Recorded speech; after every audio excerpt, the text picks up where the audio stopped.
Hello everyone, welcome to my channel. I am here to help you today. I know you use this video to fall asleep, so before that, like the video and subscribe to the channel. Also, where are you from and what time are you watching? Now get comfortable and relax. Case 1. Spain on April 7th, 2021. 29-year-old Helen Arias left her home in the city of Oviedo and vanished without a trace. She was heading to a small rural area in the Leon province, where her former partner's family lived. The trip didn't raise any red flags. Helen had taken this route before. She hadn't mentioned any issues, and she planned to return the same day. But by evening, she stopped responding to messages. Not long after, her phone went silent as well. Her car was later found with her personal belongings still inside, but there was no sign of Helen. What began as a missing person case quickly escalated into a high-profile investigation. Conflicting accounts, silence from key witnesses, and a series of details that just didn't add up only deepened the mystery. With every new clue, the story took a darker turn. But at the time, no one could have imagined where it would eventually lead. Helen Arias was born in 1992 in Oviedo, a city in the autonomous community of Asturias in northern Spain.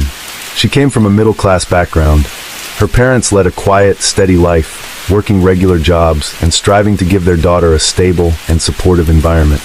Helen was their only child, and her upbringing focused heavily on fostering responsibility and independence. The family home was calm and serious arguments were rare. Even as a young girl, Helen stood out for her organization and strong self-discipline. She didn't need constant supervision and consistently kept her promises to both her parents and her teachers. During her years in elementary and high school, she was a solid student. Outside of school, she preferred quiet time with her family or engaging in solo hobbies rather than large social circles. By the time she reached high school, she was already certain about her future. She wanted to help others. After graduating, Helen enrolled at the University of Oviedo, choosing a field focused on social work and psychology. Her main goal was to gain practical tools to support people facing life's toughest moments. During college, she kept a low profile. She wasn't involved in campus politics or social activism, focusing entirely on subjects that aligned with her personal beliefs and interests. Those who knew Helen described her as serious, reserved, yet kind-hearted. She wasn't drawn to risky situations and preferred a slow, steady pace of life. Her decisions were always well thought out, and she avoided impulsive behavior. While she didn't show emotions outwardly, she spoke with sincerity. She had a small, close-knit circle of trusted friends, and was known as someone others could rely on. Throughout both school and college, she stayed away from sketchy groups or disruptive behavior. Jose Angel Bobadilla was a few years older than Helen. By the time they met, he had already finished school and was working. Their paths first crossed in 2018 in Oviedo during a casual hangout with mutual acquaintances.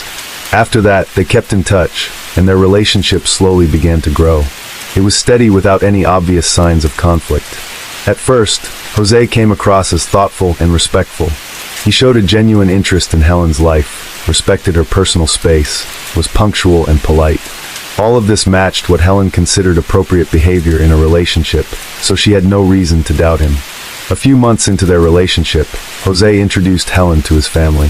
He lived in Prado de la Caspina, a small rural town in the Leon province. Helen met the Bobadilla family in 2019. She was introduced to his mother, father, and younger sister, Andrea. On the surface, everything seemed calm. His parents didn't show any resistance to Helen. Their conversation was formal, but respectful. Jose's sister, Andrea, being younger, seemed curious and friendly toward her brother's girlfriend. Helen didn't notice anything alarming during that first visit. His family appeared courteous, even if a bit reserved. As time passed, their relationship continued to develop. Helen started spending more time with Jose's family, and regular trips from Oviedo to Prado de la Caspina became a normal part of her routine. Jose was supportive and helped her with everyday issues. He didn't place unrealistic expectations on her and spoke about their future together, often sharing his long-term goals. However, when it came to his job situation, things weren't as steady. His income was inconsistent, and he had an outstanding debt of over 13,000 euros. Helen was aware of it, but she didn't view it as a red flag. She saw it as his personal issue and didn't feel obligated to get involved.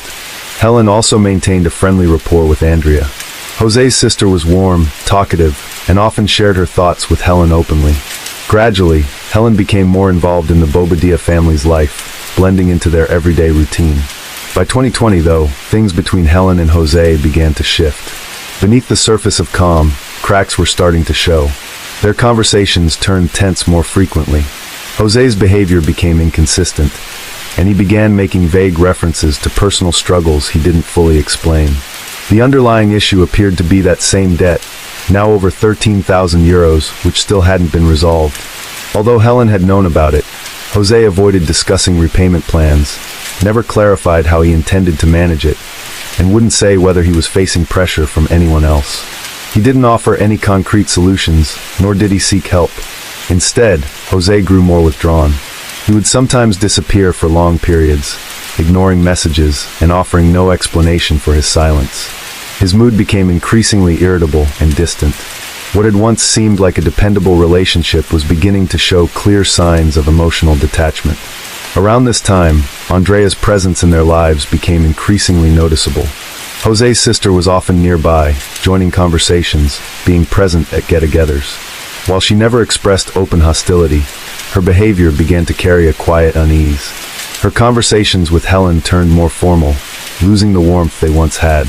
Andrea never criticized her brother directly or commented on his actions, but her silence only emphasized the growing tension within the family. By early 2021, the issue of Jose's outstanding debt began to take on a more pressing tone. He started mentioning that creditors were demanding repayment, and fast. He never revealed exactly who was behind the pressure, but made it clear that things were serious. Helen didn't push for answers, but it was obvious that the stress on him was building. He began complaining about not having enough time, canceling meetups with vague excuses. His texts became shorter, and he avoided any conversation about their future together. The tension escalated when Jose brought up selling the car they had previously used together in order to pay down part of the debt. Technically, the car was his. It had been purchased with help from his family. Helen didn't object, but the suggestion itself signaled that things were deteriorating fast. Jose was now looking for quick fixes, yet he kept his family out of these financial discussions, which made Helen question how seriously he was trying to address the issue, or whether he had any real plan at all. Around this period, communication between Helen and Jose's parents came to a halt, where once she would occasionally speak with them during visits. That now stopped entirely. Andrea remained her only point of contact with the family, but even that role had become minimal. Helen found herself more and more in the dark about what was going on. The debt situation became more urgent, but the flow of information only shrank. Jose had grown distant, avoided discussions, and refused help. There were no direct arguments between them, but his increasing passivity became the clearest sign that the relationship was unraveling. By spring 2021, things had turned strictly formal. Their meetings became rare, and communication was reduced to sporadic texts. Joint plans disappeared. Jose no longer talked about the future, or showed any interest in long-term prospects. Though he never officially ended the relationship, he had clearly pulled away. Helen didn't attempt to restore what they once had. She understood that if the relationship was going to continue, the next step had to come from him, but it never did. That financial conflict marked the beginning of a larger breakdown. Jose's behavior reflected an inner struggle he couldn't seem to manage. On April 7, 2021, Helen Arias left her home in Oviedo around 9 a.m. She was headed to Prado de la Caspina, the small town in Leon province where Jose Bobadilla lived. Although her visits had become less frequent, Helen still went to see Jose and his family from time to time. The route was familiar, and she planned to return home that same day. She told her mother she was taking a trip to Prado de la Caspina and reassured her that everything was fine. Her voice didn't carry any signs of distress. Helen's phone remained active until around noon. The last recorded activity occurred at about 1 p.m. After that, she went silent. Helen stopped answering messages, didn't return calls, and didn't appear online. Repeated attempts to reach her went unanswered. At first, Helen's family didn't suspect anything was wrong. Her mother figured she might have simply been delayed. But as the evening went on, closer to 8 p.m., worry started to grow. Helen still hadn't made contact, and her phone was off. She hadn't come home, even though she had always kept her family informed about any changes to her plans. Messages went unanswered, and there was no activity on her messaging apps. By 10 p.m., concern turned into panic. The family tried reaching out to Jose, but he claimed he hadn't seen Helen that day and hadn't received any messages from her. His response didn't sit right. Considering that she had told her mother she was heading to see him, his statement didn't align with what they expected. What stood out even more was his lack of urgency. He didn't offer to help, didn't drive to Oviedo, and didn't make any move to get involved. His behavior seemed unusually passive. The next morning, Helen's family went to the police and officially reported her missing. The authorities began checking her last known movements and contacts. One of the first steps was to trace her phone. The data confirmed that Helen had indeed reached Prado de la Caspina. Her phone's last location showed her in the area around midday. After that, the signal was lost. Officers began canvassing the area, speaking with residents. One witness claimed to have seen someone matching Helen's description near the edge of town earlier that day, but no clear identification was possible. There were few security cameras in the area, and none had recorded any trace of Helen.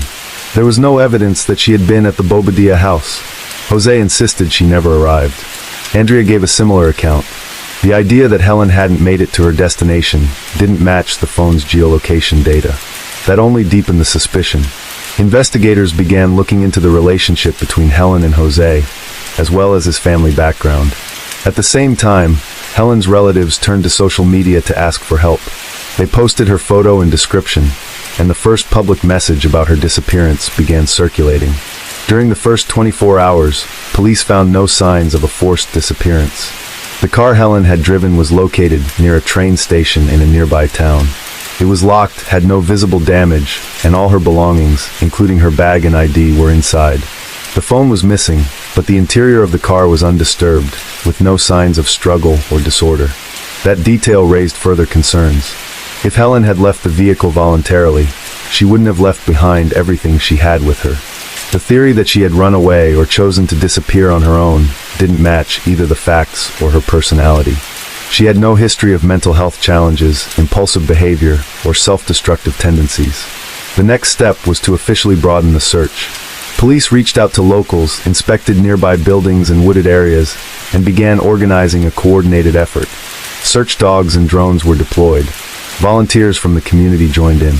The family's appeal for help was picked up by local news outlets, and the case started to gain wider public attention. Despite growing efforts, the first 48 hours after Helen's disappearance yielded no concrete leads about her exact whereabouts. Her phone remained out of service. Jose and his relatives maintained that they hadn't seen Helen that day. Neither he nor Andrea volunteered to assist in the search or expressed concern publicly. By the end of the second day, the case was officially treated as a potential criminal act. Investigators opened a formal case under statutes related to possible forced disappearance. They decided to focus search efforts within a 3-mile radius of Helen's last known phone signal. The status of the case changed. It was transferred to a specialized investigative unit. From that moment, the theory of an accidental event was no longer on the table. On April 11, 2021, 4 days after Helen Arias was last seen, her body was discovered by a group of civilian volunteers who had joined the search. They were combing through an area near the edge of town when one of them noticed broken branches and unusual markings that led toward a ravine. At the bottom, hidden beneath dense vegetation and a layer of debris, was the body. Police immediately sealed off the scene. During initial examination, they found Helen lying on her back. Her wrists had been restrained with plastic zip ties. Marks around her neck suggested strangulation, and a visible head injury pointed to blunt force trauma. Her face showed signs of damage. Although no signs of a struggle were found at the site, the surrounding soil showed drag marks, indicating the body had likely been moved there post-mortem. Nearby, investigators found cut zip ties, pieces of cloth, and a torn bag. Tire tracks in the area suggested that a vehicle had been used. There were no indications of intimate assault based on the condition of her clothes and body. However, strands of hair that did not belong to Helen were found close by and sent for DNA analysis. All evidence was documented and collected from the scene. Authorities recorded the depth of the ravine, possible entry paths, and a rough timeline estimating when the body had been placed there. The forensic report confirmed the cause of death was asphyxiation. While the blow to the head was serious, it wasn't fatal, though it likely caused unconsciousness. The time of death aligned with the period when Helen's phone had stopped transmitting signals. Medical experts concluded that she passed away within 1 to 2 hours of her last recorded phone activity. Her body showed no signs of prolonged exposure to the elements, indicating that it had been brought to the site after death and hastily concealed with whatever materials were at hand. That same day, law enforcement launched a rapid response to identify and detain those involved. The first to be taken into custody were Andrea Bobadilla and her former partner Raul. During questioning, Andrea revealed key information. She admitted to helping cover up the body and identified Jose as the one who initiated the act. According to her account, the confrontation between Jose and Helen happened inside the family home where the crime took place. Jose Bobadilla was taken into custody just a few hours later. He didn't resist arrest. During his first interrogation, he denied any involvement and insisted that Helen never came to see him that day. However, this claim was later contradicted by Andrea's testimony and data from Helen's phone geolocation records. Evidence collected from the site where Helen's body was found matched items located at the Bobadilla residence. Blood traces were discovered on the floor of a utility room. Forensic tests confirmed the blood belonged to Helen. Packaging from zip ties and scraps of fabric were identical to the materials found at the ravine. As the investigation progressed, authorities were able to reconstruct the sequence of events. Helen had arrived in town and was met by Jose. At some point, a confrontation occurred. Jose struck her, which caused Helen to lose consciousness. He then proceeded to take her life by asphyxiation. Andrea and Raul assisted in disposing of the body, transporting it under cover of night to a remote ravine. All of this happened without witnesses. Within 48 hours of the arrest, investigators had gathered enough evidence to file formal charges. All 3 individuals were placed in custody. The case was officially classified as a criminal offense involving premeditated action and concealment. During his questioning, Raul refused to testify. He did not confirm Andrea's account, nor did he offer an alternative version of events. His attorney stated that Raul was present, but unaware of the real purpose of the trip. However, investigators concluded that Raul knowingly participated, pointing to his behavior afterward. He didn't report what had happened and actively helped cover it up. At his third interrogation, Jose partially admitted to what had occurred, claiming he acted in a state of emotional overwhelm. But investigators determined that his actions were intentional and deliberate. He made no attempt to call for help, never reported the incident, and took active steps to conceal what had happened. Andrea and Raul were identified as accomplices. According to case documents, both had the chance to step away, but instead chose to help destroy evidence.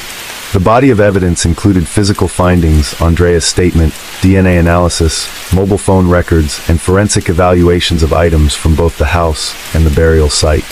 The investigation concluded with charges including unlawful killing, complicity, concealment of a body, and providing false statements. All 3 remained in custody awaiting trial. The trial surrounding Helen Arias' death began in early 2022. The main defendants were Jose Bobadilla, his sister Andrea, and Andrea's former partner Raul. Prosecutors classified the act as a deliberate crime involving multiple participants, followed by efforts to hide the body and destroy evidence. During court proceedings, Jose partially acknowledged his role, admitting to the argument and the physical altercation, but denying intent. His defense argued that he had been emotionally unstable, provoked, and had not meant for things to escalate. The court ultimately did not accept that version. Witness testimonies, evidence from the scene, and Jose's actions following the incident were interpreted by the court as deliberate. Andrea confirmed her earlier statements during the trial. She detailed each participant's role, maintaining her previous account. Jose was the main perpetrator, while she and Raul assisted in concealing what had happened. Her defense asked the court to consider the pressure she faced from her brother and the fact that she didn't take part in any aggressive actions. Raul remained silent throughout the proceedings. His attorney argued that he had no intent and wasn't fully aware of what he was being drawn into. At the conclusion of the trial, the court found all 3 guilty. Jose Bobadilla was sentenced to 25 years in prison. Andrea received 8 years for assisting in covering up the crime. Raul was given 6 years for aiding and abetting. The prosecution deemed the sentences fair. Helen's family was present at the hearings. Her mother took the role of a private complainant. Her stance was firm. She pushed for the maximum possible penalties. After the verdict was read, she expressed disappointment, stating that the sentences given to Andrea and Raul were too lenient. Jose's family declined to comment. Several months after sentencing, Jose Bobadilla's defense filed an appeal. Their main argument was that key evidence used in the initial trial should have been ruled inadmissible. His lawyers claimed that Andrea's confession had been made under pressure, and that the items found in the family home didn't conclusively link Jose to the act. They also questioned whether the forensic evaluation met the required legal standards. The appellate court agreed to review the case. In the second trial, prosecutors maintained their position, pointing to Jose's coordinated actions, the concealment of Helen's body, false statements, and his failure to call for help. However, the defense introduced new arguments. They claimed the blow Helen received wasn't fatal, and that medical reports did not conclusively prove asphyxiation. They emphasized the absence of a clear motive and the influence of public pressure during the initial trial. During this second round, Andrea walked back parts of her original confession, saying she had spoken under emotional distress. Raul also didn't confirm what he had said earlier. This weakened the prosecution's case. The court ruled some of the earlier evidence inadmissible, given the retracted testimony and lack of direct proof of physical harm by Jose. The court concluded there wasn't enough to support a guilty verdict. In 2023, Jose was acquitted due to insufficient evidence and released from custody. The ruling caused a strong public reaction. Helen's family called the decision unjust. Her mother accused the court of undermining trust in the justice system. Prosecutors appealed the acquittal, but the higher court declined to reopen the case. Following Jose Bobadilla's acquittal, public debate intensified. For weeks, social media was filled with commentary, much of it criticizing the legal system. Opinions were split. Some believed the acquittal was a miscarriage of justice, while others pointed to the lack of solid evidence. Public confidence in law enforcement and the courts came under sharp scrutiny. Andrea and Raul's situation received less attention. They continued serving their sentences. The Bobadilla family did not make any public statements after the conclusion of legal proceedings. In Helen Arias' case, some key questions, especially about Jose's motive, remained unanswered. In both trials, he never clearly explained why things happened the way they did. Investigators believe the conflict escalated due to unresolved financial issues, emotional stress, and a breakdown in the relationship. Engagement really makes a difference. Case 2. Even in the most loving and tight-knit families, disagreements, misunderstandings, and conflicts can arise. Yet it's often within the family that people seek comfort, support, and validation. But the closer the bonds, the more dangerous and unforgiving things can become. Of course, enemies don't appear out of nowhere. Anger and resentment can quietly simmer for years. But when all those negative emotions finally explode, the results can be truly devastating. The story of a young woman named Anjana Lama Mahit is both disturbing and deeply unsettling in its intensity. The crime took place inside the walls of a luxurious home owned by a well-respected family. Everyone involved hoped to sweep the matter under the rug, allegedly going so far as to offer bribes to law enforcement. What makes this case even more shocking is that the Mahit family had always been seen as a picture of success and harmony. They never aired their grievances in public, and that's exactly why what happened took everyone by surprise. Anjana Lama was born on August 26, 1995, in the small industrial town of Hitauda, located in the southern central region of Nepal. She was the eldest in a large family with limited financial means. Growing up, she helped raise her 3 younger sisters and her brother, taking on responsibilities well beyond her years.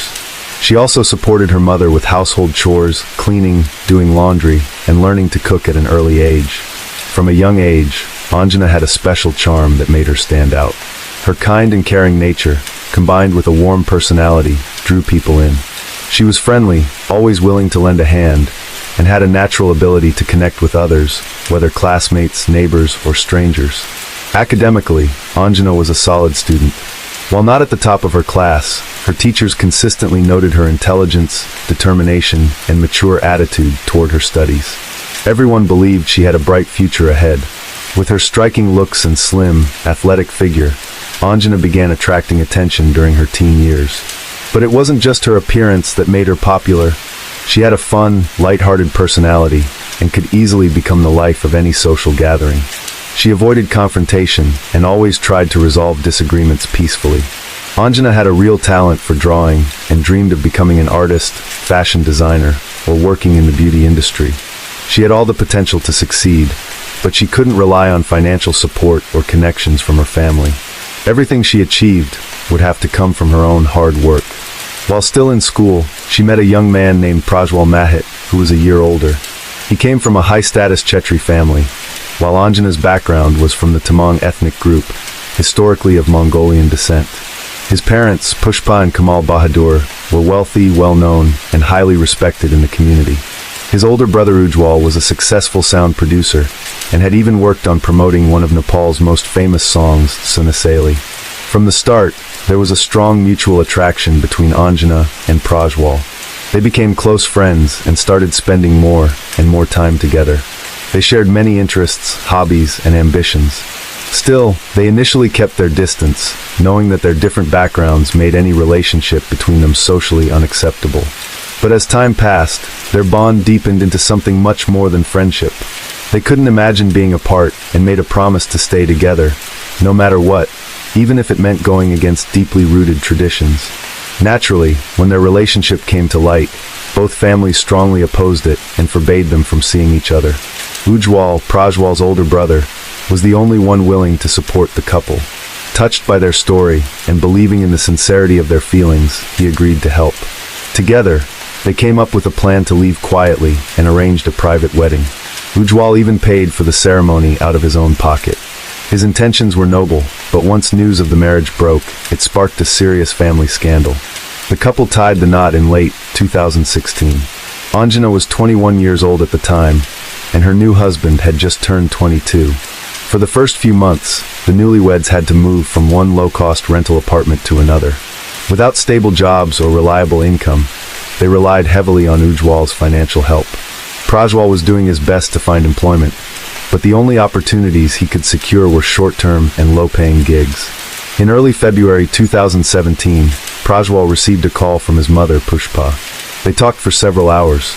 She tried to convince her younger son to come back home, but he made it clear he wouldn't go anywhere without his wife. Eventually, it was agreed that both he and Anjana would move into the Mahit family home, a large estate located in the bustling city of Lalitpur. Prajwal was the youngest child in the family.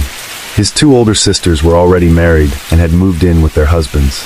At the Mahit residence, the household now included his parents, his brother Ujwal, Ujwal's wife Aishwarya, and their son Santosh.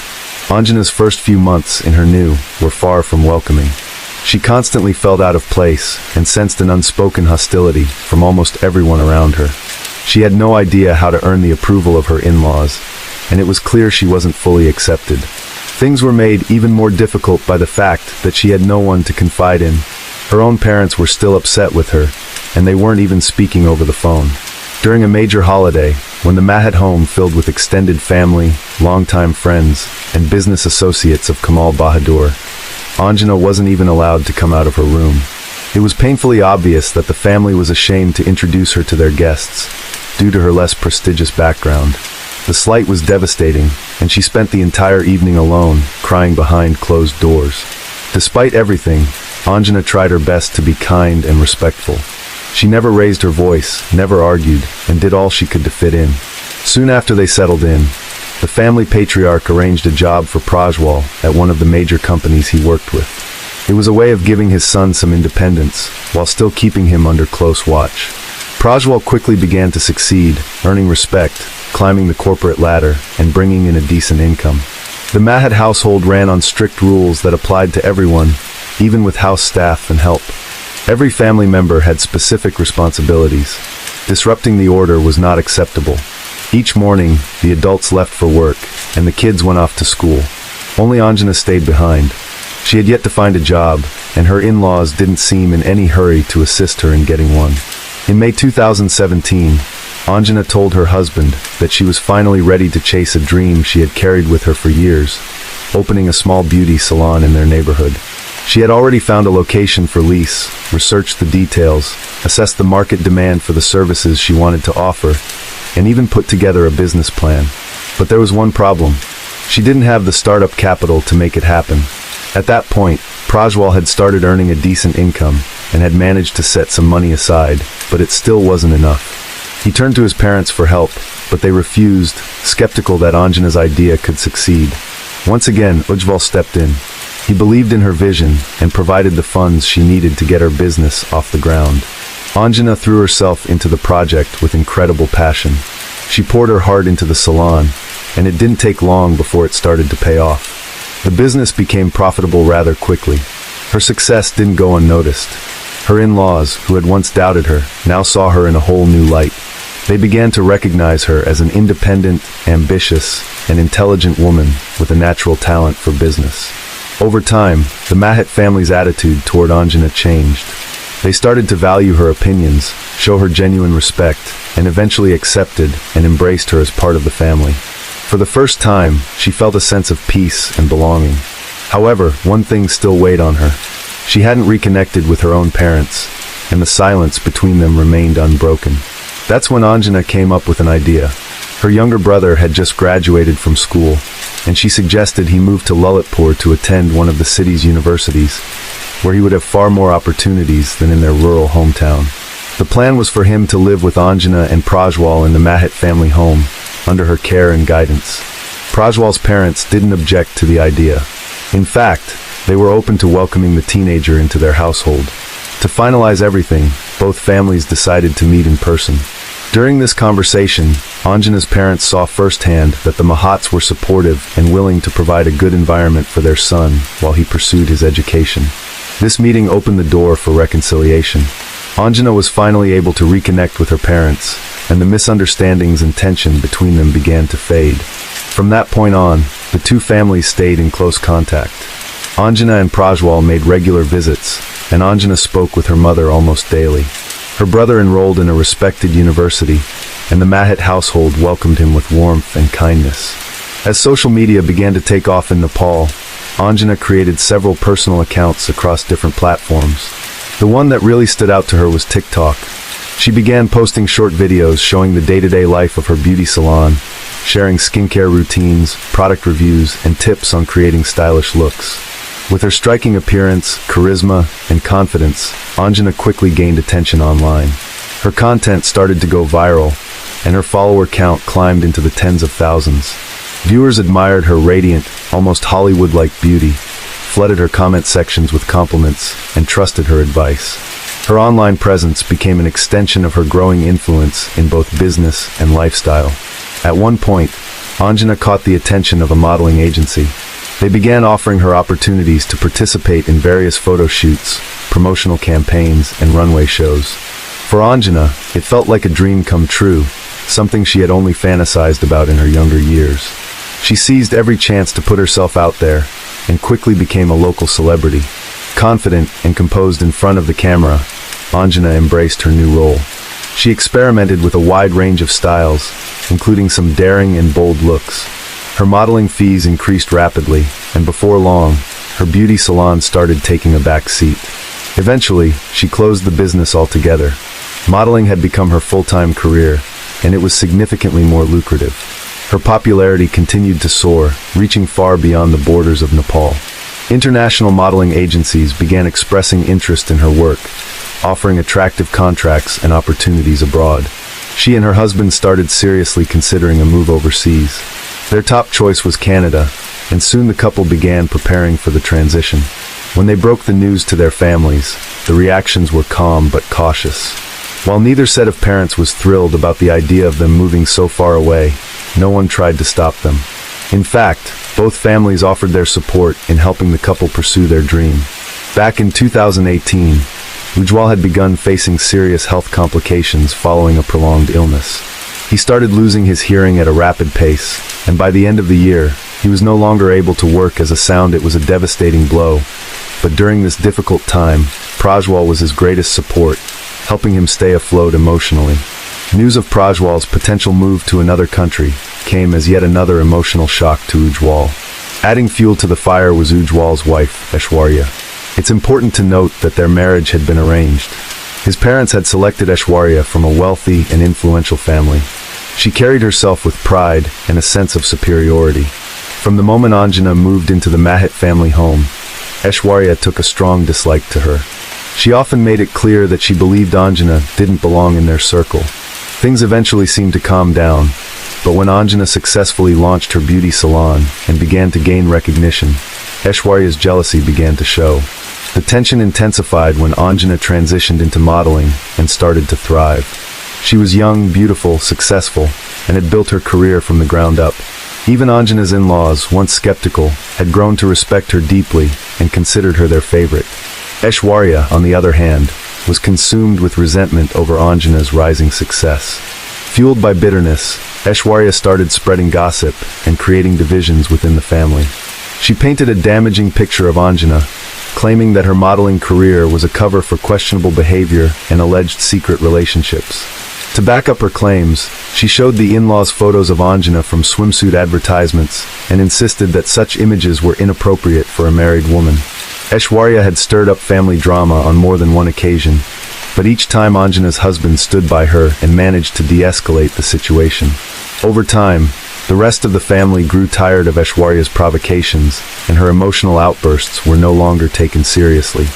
That's when she shifted her focus to her own husband, Ujwal, trying to turn him against Anjana.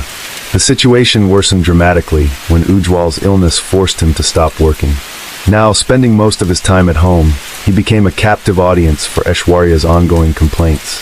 She continually painted Anjana in a negative light, accusing her of causing rifts within the family. When she learned that Anjana and Prajwal were preparing to move to Canada, her frustration boiled over. Blinded by envy and resentment, Aishwarya began telling Ujwal that Anjana was tearing the family apart and planning to take Prajwal away for good. With his health failing and his younger brother being one of his few sources of emotional support, Ujwal started to believe that he was being abandoned, left alone during the hardest time of his life. Anjana had previously shared with her parents how difficult things had become living under the same roof as Aishwarya. She explained that Aishwarya constantly tried to sabotage her and spread false rumors. Her mother advised her to stay calm, avoid reacting to hostility, and not to air the family's dirty laundry, insisting these were only temporary hardships. On May 9, 2019, around 4 p.m., the phone rang in the Lama household. Anjana's mother picked it up and heard the trembling voice of her in-law, who pleaded with her to come to the Mahat home immediately. The woman was crying and couldn't give clear answers. She just kept asking them to hurry. It was immediately clear that something terrible had happened. Although the distance between the two homes was just over 60 miles, a traffic accident on the highway caused massive delays. What should have taken about an hour ended up being a grueling 6-hour drive. By the time Anjana's parents arrived, the Mahat residence was surrounded by police cars and a growing crowd of onlookers, including neighbors and passers-by. Near the entrance, Anjana's younger brother sat with his back against the wall, his hands covering his face as he sobbed uncontrollably. It was clear that something irreversible had taken place, but the full scope was still unknown. One of the officers approached Anjana's father and asked him to come inside. Together they walked up to a second-floor bedroom. What he saw next was so traumatic, so deeply disturbing, that it would haunt him for the rest of his life. Lying on the bed was the brutally disfigured body of his beloved daughter. The grief was overwhelming, his vision blurred by tears, his breath caught in his throat. He stumbled out the house, barely able to process what he had just witnessed. His wife, seeing the agony on his face, instantly understood. Their daughter was gone. What had happened to Anjana wasn't just a crime, it was a calculated and brutal act. Her left hand had been severed entirely and lay on the floor. Her left leg above the knee had been almost completely detached with a single blow from a sharp weapon. Her head was barely connected to her body, and her face was so badly injured that it was nearly unrecognizable. Devastated by what had happened, Anjana's parents demanded that the police arrest every member of the Mahat household, accusing them of conspiracy and involvement in the crime. But what they heard next from the officers left them stunned. The person responsible had already confessed, was in custody, and was providing a full statement at the station. The person behind the act was Ujwal, the same man who had once helped the young couple elope, and whom Anjana had trusted as both a brother figure and a close friend. It turned out that under constant pressure from his wife, Ujwal had become convinced that Anjana was manipulative and greedy, determined to destroy the family and take Prajwal away to another country. With his declining health and lack of work, Ujwal dwelled on these thoughts every day. Eventually, his resentment boiled over. He began to see Anjana's cheerful demeanor and her preparations to move abroad as deeply offensive, and hatred took hold. On the day the tragedy occurred, Prajwal, his father, and Aishwarya had all gone to work. Santosh and Anjana's younger brother were at school. At home were only Anjana, Ujwal, and their mother, Pushpa, who wasn't feeling well and had gone to lie down. Nothing seemed out of the ordinary. Around noon, Anjana stepped outside to fill a container with water from the outdoor tap, so she could water her beloved flowers near the house.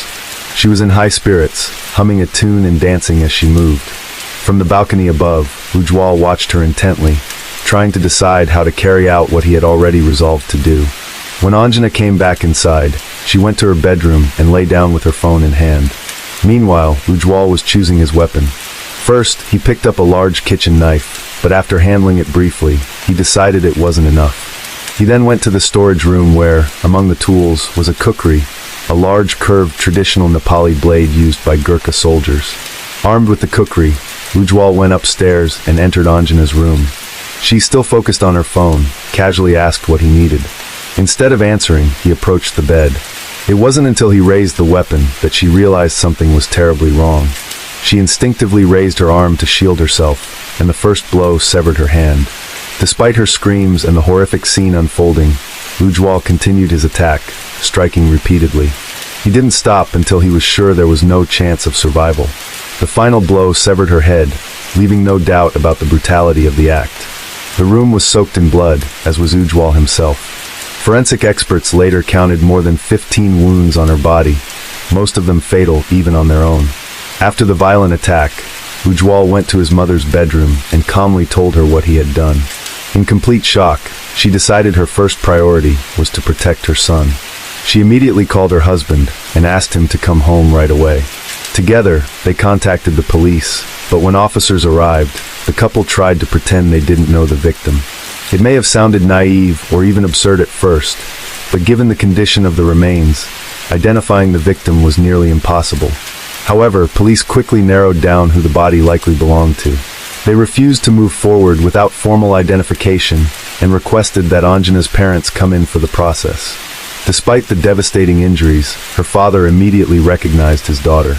Suspicion initially fell on all members of the Mahat household, but Ujwal, realizing the legal danger his family faced, chose to confess. He claimed full responsibility, stating that he acted alone and that no one else in the home knew of his intentions. He gave a detailed account of what had happened, turned over the weapon used, and even handed in his blood-soaked clothes. In a disturbing twist, Ujwal had become so consumed by what he was doing that he failed to notice he had severed part of his own finger. It apparently happened during the final moments of the act, and he only realized the injury after stepping out of the room, trying to decide what to do next. Anjana's parents had long known about the toxic environment in her marital home. They were aware that Aishwarya, her brother-in-law's wife, held deep animosity toward her and had influenced others in the household against her. They believed she may have played a role in fueling Ujwal's anger and driving him to commit the crime. The Lama family demanded that Aishwarya also be arrested for incitement, but authorities declined. Ujwal continued to insist he acted alone and bore full responsibility. Ujwal's wealthy parents hired one of the top attorneys in the country, sparing no expense in hopes of reducing the consequences their son faced. They were willing to go to great lengths to protect their eldest, even if it meant interfering with the justice process. Prajwal, however, stood firmly with Anjana's grieving parents. He demanded the harshest penalty for his brother, refusing to accept what had happened. The betrayal was immense. This was the same man who had once supported his marriage, shown kindness to Anjana, and played a key role in their early happiness. Prajwal simply couldn't comprehend how someone so close to them could transform into someone capable of such cruelty. What hurt him most was seeing his parents rally behind the person responsible. Their loyalty to Ujwal and their efforts to shield him from justice felt like a betrayal of both their daughter-in-law and their surviving son. Feeling abandoned by his own family, Prajwal joined Anjana's parents in their fight for justice. The attorney hired by the Mahat family worked tirelessly to delay the proceedings and protect his client. But Ujwal remained firm in his original confession, afraid that any change in his story might draw his wife or parents into the case. It took 2 full years for a verdict to be reached. When the trial finally concluded, Ujwal was found guilty on all counts and sentenced to life in prison without the possibility of parole. But the story didn't end there. Ujwal, along with his legal team, filed an appeal, this time with a new legal strategy, hoping for a different outcome. This time, the defense attorney claimed that his client was suffering from a psychological condition that had worsened due to his hearing loss and the emotional toll of losing his career. The court ordered a series of psychiatric evaluations to assess the validity of the claim. However, after thorough examination, mental health professionals concluded that Ujwal was mentally stable, fully aware of his actions, and capable of understanding their consequences. As a result, the original sentence was upheld, and Ujwal was sent to prison to serve his life sentence, without the possibility of parole. As for Prajwal, he remained in Nepal until the legal process was over. He stood by Anjana's grieving parents, offering them support, and even testified in court against his own brother. Once the final verdict was delivered and justice had been served, Prajwal left the country. He flew to Canada, fulfilling the dream he and Anjana had once shared together. Case 3. When people live together for a long time, it's not uncommon for them to reach a breaking point in their relationship. During these periods, tensions often rise and mutual accusations start flying, claims of manipulation, toxicity, controlling behavior, and even narcissism. But while some of these struggles may pass with time or counseling, there are situations where one partner, often a woman, remains trapped in a deeply destructive dynamic, facing emotional and physical mistreatment day after day. The real question is, how can we tell the difference between a temporary crisis and a situation where someone is in real danger? The Summers family case became one of the most complex and debated legal battles in recent years, taking over 5 years to reach a conclusion. On the surface, they appeared to be a happy, united household, by all accounts, a picture-perfect American family. But behind closed doors, what unfolded was something far more disturbing. What seemed like an ordinary domestic situation hit a reality so unsettling, many struggled to accept it was even possible. As the story unraveled, it was revealed that when the head of the family was faced with divorce proceedings initiated by his spouse, he refused to accept the separation. Instead, he devised a calculated plan to retaliate, one that went far beyond typical legal disputes. He manipulated his own sons and daughters into taking part in his scheme, turning them into instruments of control and convincing them that their actions were in the best interest of the family. Alyssa Jill Summers was born on February 18, 1980, in a suburb of Philadelphia, Pennsylvania. She grew up in a modest, middle-class household. In 1995, at the age of 15, she met a boy named Trevor Stephen Summers, who was 2 years older. They both attended the same high school, often ran into each other outside of class, and shared many mutual friends. Their connection began as a friendship, hanging out at gatherings, talking between classes, and spending time with other students. As time went on, they grew closer, discovering shared interests and similar outlooks on life. However, they didn't start officially dating until 2 years after they first met. Their relationship developed gradually. Both were focused on finishing school and figuring out their paths in life. Their parents supported the relationship and approved of the person their son or daughter had chosen. Friends and classmates admired them as a sweet, balanced couple, sociable, kind, cheerful, and loved by many. They enjoyed planning thoughtful surprises for those around them, and were often the center of attention in their friend groups, with some people even quietly envying their happiness. In 2001, 4 years after their romance began, they tied the knot. Alyssa was 21, and Trevor had just turned 23. By then, they had already been through enough to feel confident in starting a life together. Everyone believed they were headed for a long, happy marriage. The newlyweds moved into a modest home in Philadelphia and quickly began building a life together. In 2003, they welcomed their first daughter, Arden. 3 years later, Alyssa gave birth to their son, Landon. Over the next several years, their family grew to include 3 more, daughter Bree and sons Grady and Cooper. Alyssa chose to put her career on hold and devoted herself to raising their 5 kids and managing the household full-time. From the outside, the Summers appeared to be the definition of a happy, tight-knit family, and to be fair, in the early years, that was the reality. But as time went on, things began to change, and not for the better. Trevor had taken on the role of sole provider early in their marriage, and as the family expanded, the pressure on him only increased. Alyssa was a full-time stay-at-home mom, and the financial responsibilities fell squarely on Trevor's shoulders. In 2004, they moved to Florida, where he launched a landscaping company. But the business struggled from the start and eventually shut down just 3 years later. Following that, the family relocated to Alabama, There, Trevor opened a small used car rental and sales shop. Despite his efforts, that venture also failed. Every couple of years, the Summers family packed their belongings and moved to a new state, so Trevor could attempt yet another business. But time after time, those attempts ended in failure. Over more than a decade, Trevor dabbled in a wide range of ventures: real estate, pool maintenance, flower and souvenir sales. But failure seemed to follow him at every turn. Each attempt left him deeper in debt, yet Alyssa never lost faith in him. She stood by his side, offering unwavering support through every setback. No matter where they moved, the couple remained outgoing and friendly, quickly building new circles of acquaintances. Their home was always open to guests. Alyssa cooked warm, home-style meals, while Trevor enthusiastically pitched his next business idea, assuring everyone that this time it would work, that this project would finally bring them success. But as their household grew, it became harder and harder to make ends meet. Due to a poor credit history, Trevor was repeatedly denied loans. And aside from Alyssa and their sons and daughters, no one really believed in his entrepreneurial dreams. He even asked relatives to co-sign loans, but most dismissed him as unreliable. In truth, Trevor struggled to commit to any one path and kept hopping from one idea to another, hoping that something would eventually pay off. In 2015, the family returned to Florida, this time planning to settle down for good. The constant moves had taken a toll. Arden and her siblings struggled to adjust to new schools, couldn't make lasting friendships, and were under a great deal of stress from the instability. The parents eventually decided to switch them to homeschooling, thinking it would solve the problem and offer some consistency. Their eldest daughter Arden helped Alyssa manage the household, and often looked after her younger brothers and sisters. She had always been what people might call a daddy's girl. Incredibly close to Trevor, she trusted him completely and saw him as the best parent in the world.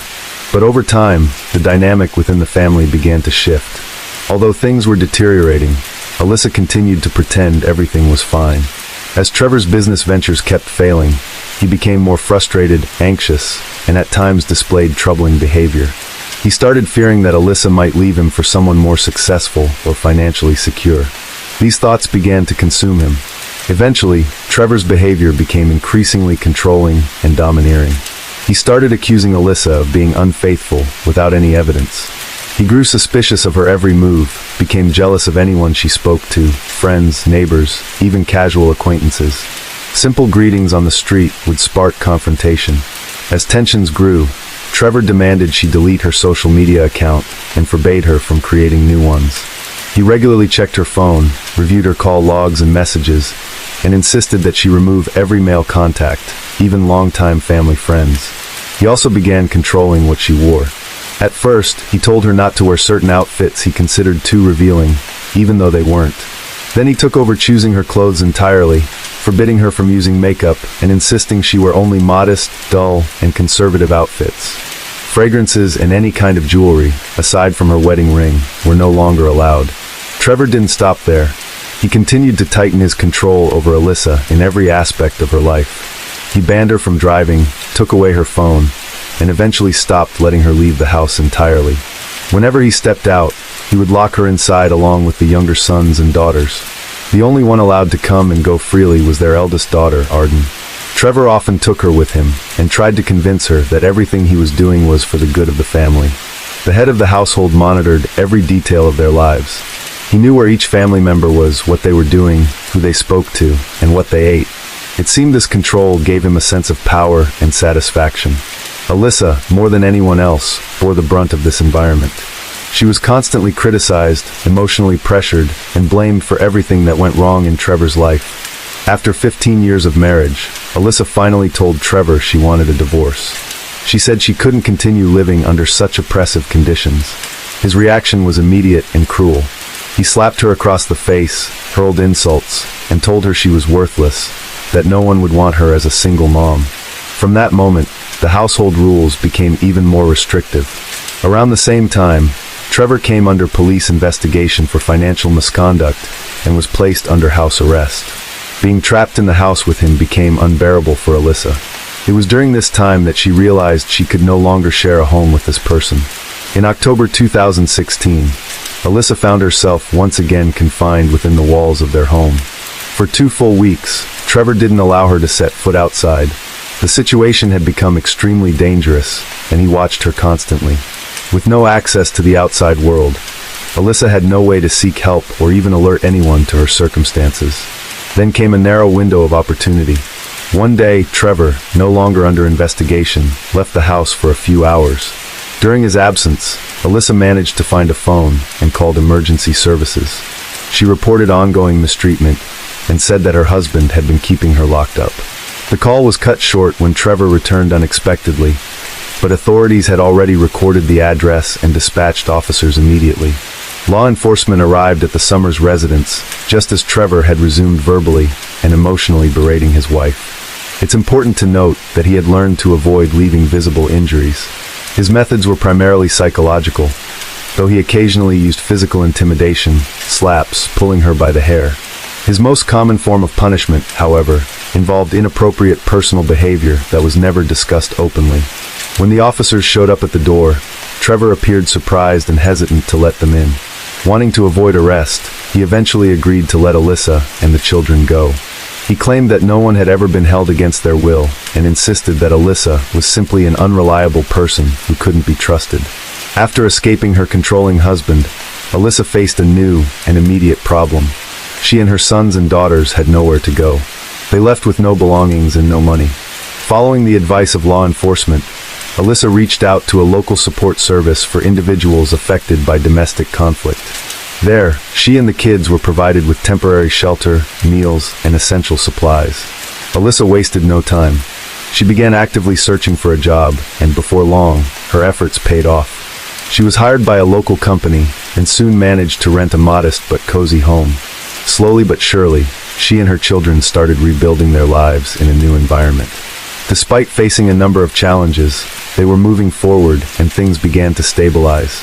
At the same time, Alyssa filed for divorce. Wanting to avoid further conflict and preserve a sense of peace for the sake of her sons and daughters, she chose not to press formal charges against Trevor for his past actions. She hoped the separation could be finalized without hostility. Initially, Trevor tried to contact her repeatedly, urging her to come back. But after some time, he seemed to accept the situation and backed off, at least on the surface. It wasn't until 6 months after the separation that Alyssa finally began to feel a sense of freedom. For the first time in years, she started to live without constantly looking over her shoulder. She even began to open up to new people, hoping to rebuild her personal life. During this time, she met a man named Jeffrey Matheson, and by the spring of 2017, their friendship had grown into a romantic relationship. Once the divorce was finalized, the former couple agreed on a shared custody arrangement. The sons and daughters would primarily live with Alyssa, while Trevor could visit them twice a week and take them for overnight stays on weekends. The arrangement seemed reasonable to everyone involved. While Alyssa was not thrilled to interact with Trevor, she didn't object, preferring to keep things calm and civil. Trevor appeared composed, showed no signs of aggression, and successfully lulled Alyssa into believing he had moved on. Then, in March 2017, he called her unexpectedly. He asked her to come over to sign a few papers related to their divorce and property division. His tone was polite, and nothing about the request raised suspicion. Alyssa drove over to his house. Trevor greeted her at the door and invited her in. As soon as the door closed behind her, his demeanor changed completely. It quickly became clear there were no documents. This was a setup. The whole request had been a ruse to get her to his house alone, without their sons and daughters present. At first, Trevor tried to convince her to reconcile and live together again, but when Alyssa firmly refused, he became threatening. He accused her of betrayal, hurled insults, and refused to let her leave. He demanded she admit to things that never happened, fixating on imaginary wrongs. When Alyssa attempted to walk away, Trevor grabbed a large hunting knife, the kind used for field dressing game, and held it to her throat. Then he lowered it to her chest and said he would take her heart out. Alyssa was frozen in fear. Trevor, meanwhile, seemed to take disturbing pleasure in the situation, describing in detail what he wanted to do next. Trevor held his ex-wife captive for nearly 2 hours, hours that felt like an eternity to Alyssa. The entire time, she pleaded with him to stop and think clearly, reminding him that if he hurt her, he'd end up in prison, and their sons and daughters would be left without either parent.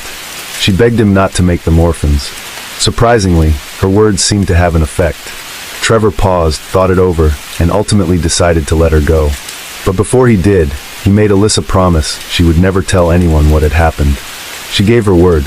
However, the moment she was far enough from the house, she contacted law enforcement and reported the threats and aggression.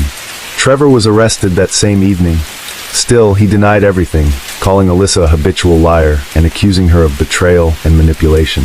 There were no visible marks on her body, her clothing remained intact, and without physical evidence, it was hard to prove the assault had taken place. It became a case of her word against his. With no hard evidence, Trevor was released, though both he and Alyssa filed for mutual restraining orders. After the incident, Trevor shifted his focus to the children. He began trying to manipulate them emotionally, insisting that Alyssa was the only reason the family had fallen apart. Every time he saw them, he talked about how much he missed their mom and wished things could go back to how they were. He took them to places the family used to visit on vacations or weekends, trying to rekindle old memories and create a sense of longing. The kids, young and emotionally vulnerable, believed their father wanted what was best for everyone. They saw him as kind and well-intentioned. The one most affected was the eldest daughter, Arden, who had always idolized Trevor and saw him as a flawless parent. Trevor counted on her loyalty and made her the centerpiece of his plan. It's important to note that the children had never been subjected to harsh behavior from Trevor. Because of this, they didn't recognize the risk he posed. Alyssa, trying to protect their mental health, had never spoken poorly of their father. Fearing emotional harm or confusion, that silence made it easier for Trevor to manipulate them. At his request, the kids began keeping tabs on their mother, watching her, reporting back about daily routines, and sharing what she said or did. Working with Arden, Trevor started developing a plan, not for reconciliation as he claimed, but for revenge. On Saturday, March 11, 2017, Trevor picked up the younger kids for their scheduled weekend stay. But later that night, he returned to Alyssa's house with the car lights off and parked on the side of the home. He waited patiently for a signal from Arden, who was supposed to crack open Alyssa's bedroom window and let him know when she and the middle kids had gone to bed. Once he saw the agreed signal, Trevor told the younger ones to stay quiet in the car, saying he was about to surprise their mom. Then he slipped into the house through the unlocked window. In the dark, he ambushed Alyssa. He dragged her out to the living room, took her phone, and used a cable tie to bind her wrists. When the frightened children followed after them, Trevor told them to go back to their room and assured them everything would be okay. After restraining Alyssa, Trevor turned to Arden, his 14-year-old daughter, and instructed her to take her siblings and drive them to his house using his vehicle. Although Arden didn't have a driver's license yet, Trevor insisted it was necessary and told her she could handle it. He reassured her that he and her mom would follow shortly in Alyssa's SUV, and that from that night on, their family would be back together. Once the car with the younger kids pulled away, Trevor returned to Alyssa to subject her to hours of unimaginable suffering. He injected her with a sedative he had prepared in advance, aiming to weaken her resistance. When the drug took effect, he dragged her into the bedroom, restrained her to the bed, and committed a disturbing act of aggression.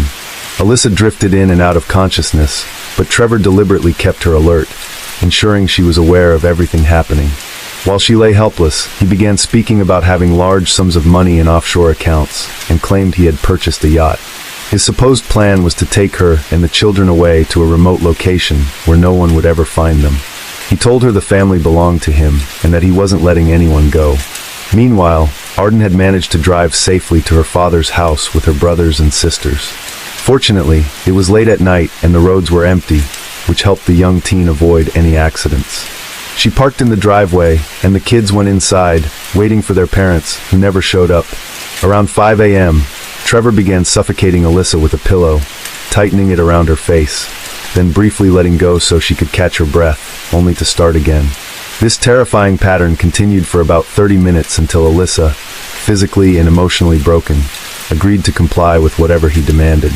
He then untied her, placed her in the car, and drove off down a quiet road leading out of town. At about 6 a.m., a car pulled into the parking lot of a small, 24-hour convenience store on the outskirts of the city. A man exited the vehicle and walked into the store. Just minutes later, a barefoot, partially clothed woman with her hands bound managed to escape from the passenger seat. She ran toward an employee who was standing outside, begging for help. Suddenly, the man came rushing back out of the store, grabbed Alyssa mid-run, and forced her back into the car. The vehicle sped off before the stunned witness could react, but he had seen enough to understand that he had just witnessed an abduction.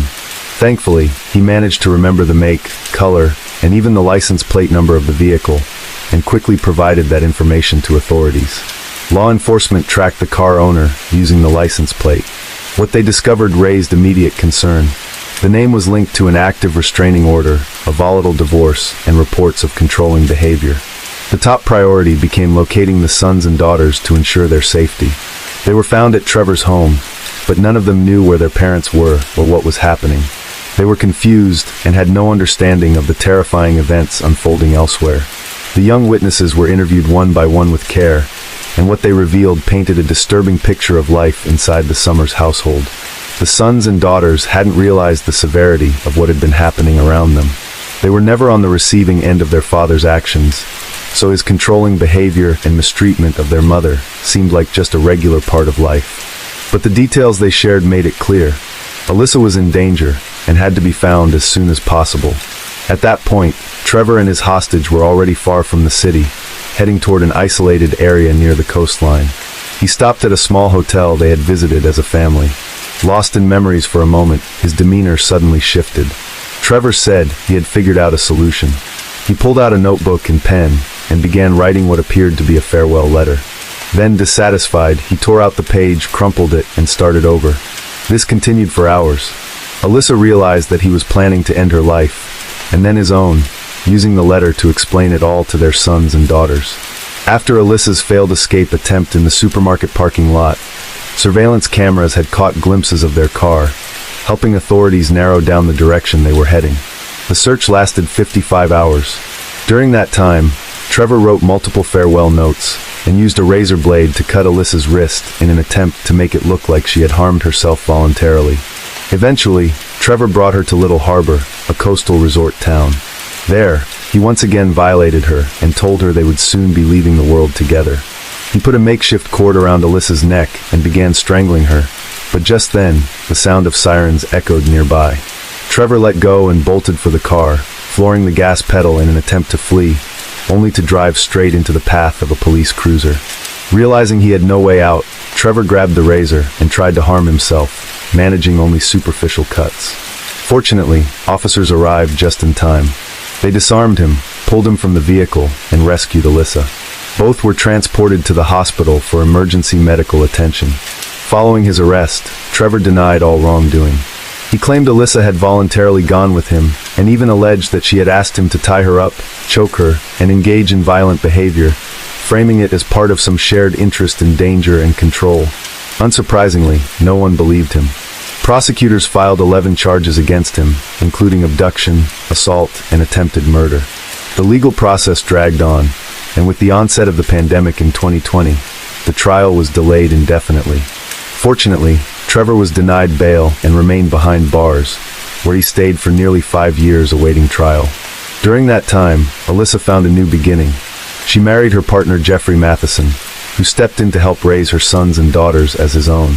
Despite Trevor and his attorney's efforts to convince the court of his innocence, the evidence overwhelmingly told a different story. Among the most damning items were the numerous farewell notes discovered in the vehicle, testimony from the eyewitness who saw the attempted escape, the makeshift ligature used to strangle Alyssa, and the bloodied razor blade found at the scene. In the spring of 2022, Trevor Summers was found guilty on all counts and sentenced to 3 consecutive life terms with no possibility of parole.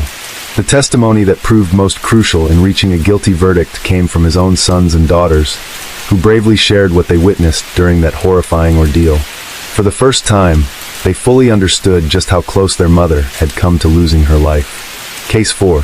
In April 2015, deep in a wooded area near the town of Penn, Maharashtra, a local man was out gathering firewood when he stumbled upon a large black plastic bag. It was partially covered with soil and dry leaves. As he got closer, he was hit by an overwhelming odor, something that smelled like a mix of burning and decay. Alarmed, he immediately contacted local emergency services. A response team from the Penn district quickly arrived at the scene. Inside the bag were human remains. The body had been burned so severely that neither the face nor any identifying physical features were recognizable. The skull, pelvis, and a few long bones were intact, but there were no clothes, documents, or personal belongings found. Based on the condition of the remains, it was clear that a significant amount of time had passed since the individual's life had ended. Traces of what was believed to be gasoline were discovered at the scene, suggesting an intentional attempt to destroy the body. The secluded location and nature of the discovery left little doubt. This was an intentional act meant to erase evidence. Authorities sent the remains to a forensic lab in Mumbai, but nothing matched with any records in the missing persons database. No reports filed in Mumbai or nearby districts aligned with the description or estimated time frame. With no identity, no family inquiries, and no leads, the case was officially logged as an unidentified individual found in a rural area. It was classified as unresolved. For the first few weeks, the case remained active. However, the lack of evidence, suspects, or community tips eventually led investigators to archive the file. Interest faded. Without an ID, there was no clear direction for the case to move. No further forensic testing was ordered. The case slowly disappeared from public memory. That's how things stood for almost 3 years, until 2015, when during questioning for an entirely separate criminal investigation, a detainee suddenly mentioned he knew who the person burned in the Pen Forest had been. It wasn't a confession of guilt or remorse, it was a calculated move. He offered the information in exchange for leniency in his own case. Until that point, no one had any idea whose remains had been found in that bag. Sheena Bora was born in 1987 in Shillong, the capital city of the Indian state of Meghalaya. It's a densely populated urban area, and at the time, her mother Indrani Bora and father Siddhartha Das were both very young. Their relationship had been unstable from the beginning, and the arrival of a baby didn't change things. Neither parent seemed willing to take full responsibility for raising their daughter. Shortly after Sheena's birth, the family welcomed a second child, a son named Mikhail. Despite now having 2 children, the relationship between Indrani and Siddhartha deteriorated quickly. They separated soon after Mikhail was born, leaving both siblings in the care of Indrani's parents, their maternal grandparents. Sheena and Mikhail continued living in the home of their elderly relatives. Technically, neither parent had officially relinquished their rights, but in reality, it was their maternal grandparents who took full responsibility for raising them. The household's financial situation was modest, but the siblings' basic needs were met. They had food, shelter, education, and daily care. Siddhartha Das, their father, played no role in their upbringing. He vanished completely from their lives. Indrani, their mother, relocated to the city of Kolkata, where she enrolled in university. From that moment on, she severed ties, not only with her family, but also with her son and daughter. She provided no support, didn't reach out, and showed no concern for their well-being. To those she left behind, it was as if she had erased her past completely. Despite the absence of their parents, the grandparents did their best. The siblings went to school, and their guardians tried to explain that their parents were simply busy, that it was necessary.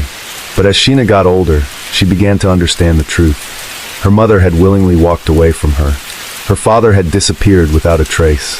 During her teenage years, Sheena began to harbor feelings of hurt and disappointment. She struggled to understand why her mother had chosen education and career over making space for her in her life. With her departure, Indrani had effectively broken free from her former world. After graduating from college in Kolkata, she rapidly reinvented herself. She married Sanjeev Khanna, a businessman from the same city. This was her first official marriage. Together, they launched a company and became deeply involved in building their business. Sanjeev was already financially established, and this marriage gave Indrani an entry point into a higher social circle. They had a daughter together. However, the relationship soon unraveled. Disagreements, personal conflicts, and a power struggle within the business eventually led to a split. In 2002, their marriage was formally dissolved, though they retained joint ownership of parts of their company. After the divorce, Indrani did not return to the home where Sheena and Mikhail were still living. Instead, she moved to Mumbai. Mumbai is India's largest city and its financial capital, a place where banks, media networks, stock exchanges, and corporate headquarters dominate the skyline. But side by side with this world of luxury, high-rises, exotic cars, and elite private clubs, exists another Mumbai, home to some of Asia's most densely populated informal settlements, lacking basic services like electricity and sanitation. The contrast between wealth and hardship is stark. It was against this backdrop that Indrani Mukherjee began yet another chapter in her life. She entered into a new relationship, this time with Peter Mukherjee, a media executive who was then serving as the CEO of a major television network. Their connection quickly evolved into marriage. After her divorce from Sanjeev, Indrani brought her daughter Vidhi with her to live with Peter. Eventually, Vidhi was legally adopted by him. With Peter, Indrani cemented her position in Mumbai's elite circles, both in business and high society. This marriage proved pivotal for her, granting access to powerful connections and elevated status. In her new life, Indrani concealed her entire past, including the existence of her children from previous relationships. In her new world, Indrani had completely detached from her past. No one in her professional or social circles had any idea that Sheena and Mikhail even existed. She never mentioned them, neither in business meetings nor in personal conversations. In the official version of her life, there were no children from a previous chapter. Even her own parents, still living in Shillong, had no idea where she was, whom she had married, or what ventures she was involved in. In the upscale areas of Mumbai, Indrani carefully crafted the image of a powerful, independent woman. She attended exclusive events, hosted private gatherings, networked with investors and media executives. She was known in business circles as the co-founder of successful companies and the wife of one of the most influential figures in the media industry. She was welcomed at high-end clubs, private screenings, and international conferences. But beneath this polished exterior, personal truths were deliberately hidden. The most important condition for maintaining this new reality was to keep her past entirely concealed, especially when it came to Sheena. No one from Indrani's current circle could find out that she had a grown daughter from a previous relationship. Even Peter, her husband at the time, wasn't fully aware of the truth. Indrani claimed that Sheena was her younger sister, whom she had raised. Their first contact didn't occur until 2006, when Sheena, now a young adult, took the initiative to reach out. But more on that later. One likely reason for Indrani's secrecy was concern over her reputation. In the social circles she now moved in, the revelation that she had adult children from a previous relationship could be seen as damaging or inconsistent with the polished narrative she had built. Another possible motive may have been financial. If Sheena were legally acknowledged as her daughter, she might have a claim to assets or inheritance that Indrani wasn't willing to share. By 2006, Sheena was 19. She had finished school and began thinking seriously about her future. Her grandparents were still doing their best, but their financial situation hadn't improved. Higher education was out of reach, and her younger brother Mikhail needed care. He was dealing with health issues. Their mother had remained out of contact for years. But on her birthday, Sheena managed to find Indrani's phone number and made the bold decision to call. The conversation lasted a while. For the first time in years, Sheena heard the voice of the world and then vanished. Indrani shared that she was now living in Mumbai, married, with a new family and a thriving career. She didn't explain why she had disappeared, didn't apologize, and didn't offer any reflection on the past. The conversation was polite but emotionally distant, yet it marked a turning point. Sheena expressed a desire to reconnect. She wanted to rebuild their relationship. Indrani didn't agree right away. Sometime later, she said she was open to having Sheena move to Mumbai, but under one condition: no one in her life could know that Sheena was her daughter. She would have to present herself as her younger sister. Indrani gave no further explanation for this demand. At first glance, the offer looked like an opportunity to change the course of her life. Mumbai, a major metropolis, was full of potential. For Sheena, it meant the possibility of getting an education and starting fresh. But the condition her mother set came with a heavy price. Sheena would have to give up her identity. Moving to a city where she would not be acknowledged as a daughter and would be asked to conceal the truth about herself was a painful decision. Still, Sheena agreed. She longed for change, yearned for connection with her mother, and hoped to escape the difficult circumstances she had grown up in. Sheena left Shillong and relocated to Mumbai. That's where she was met by Indrani. Officially, Indrani introduced Sheena to everyone as her younger sister. In her new social circle, this explanation was accepted without question. Within Peter Mukherjee's family, Indrani's second husband, no one knew who Sheena really was. Even Peter himself believed she was simply Indrani's sister. Sheena enrolled in a university, balancing her studies with the quiet hope of building some sort of relationship with her mother. They lived in the same city and saw each other occasionally, but their bond remained distant. Indrani kept strict control over how they interacted. Deviating from the younger sister narrative was absolutely off limits. Talking about the past was not allowed. Any attempts to bring up her childhood, her brother Mikhail, or their grandparents were treated as crossing a line. At first, Sheena tried to accept the situation. Her new life gave her access to things she never had before, an education, housing, and basic security. But the role she was forced to play wore her down. Her identity was denied, her place as a daughter was erased. Even though her mother was nearby, their relationship remained guarded and emotionally distant. Indrani kept her emotional distance. She showed no warmth, avoided talking about the past, and offered no emotional support. Her focus was fully on her new family. Sheena often felt like an outsider. Meanwhile, Indrani never discussed how long Sheena would stay in Mumbai, or what the future might hold. Her support was unofficial and inconsistent.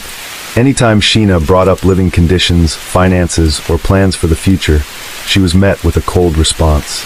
Sheena realized she was entirely dependent on someone who didn't even want to acknowledge her existence. Still, she didn't leave. She held on to the hope that things would change over time. Living in a big city, studying, and being physically close to her mother meant a lot to her.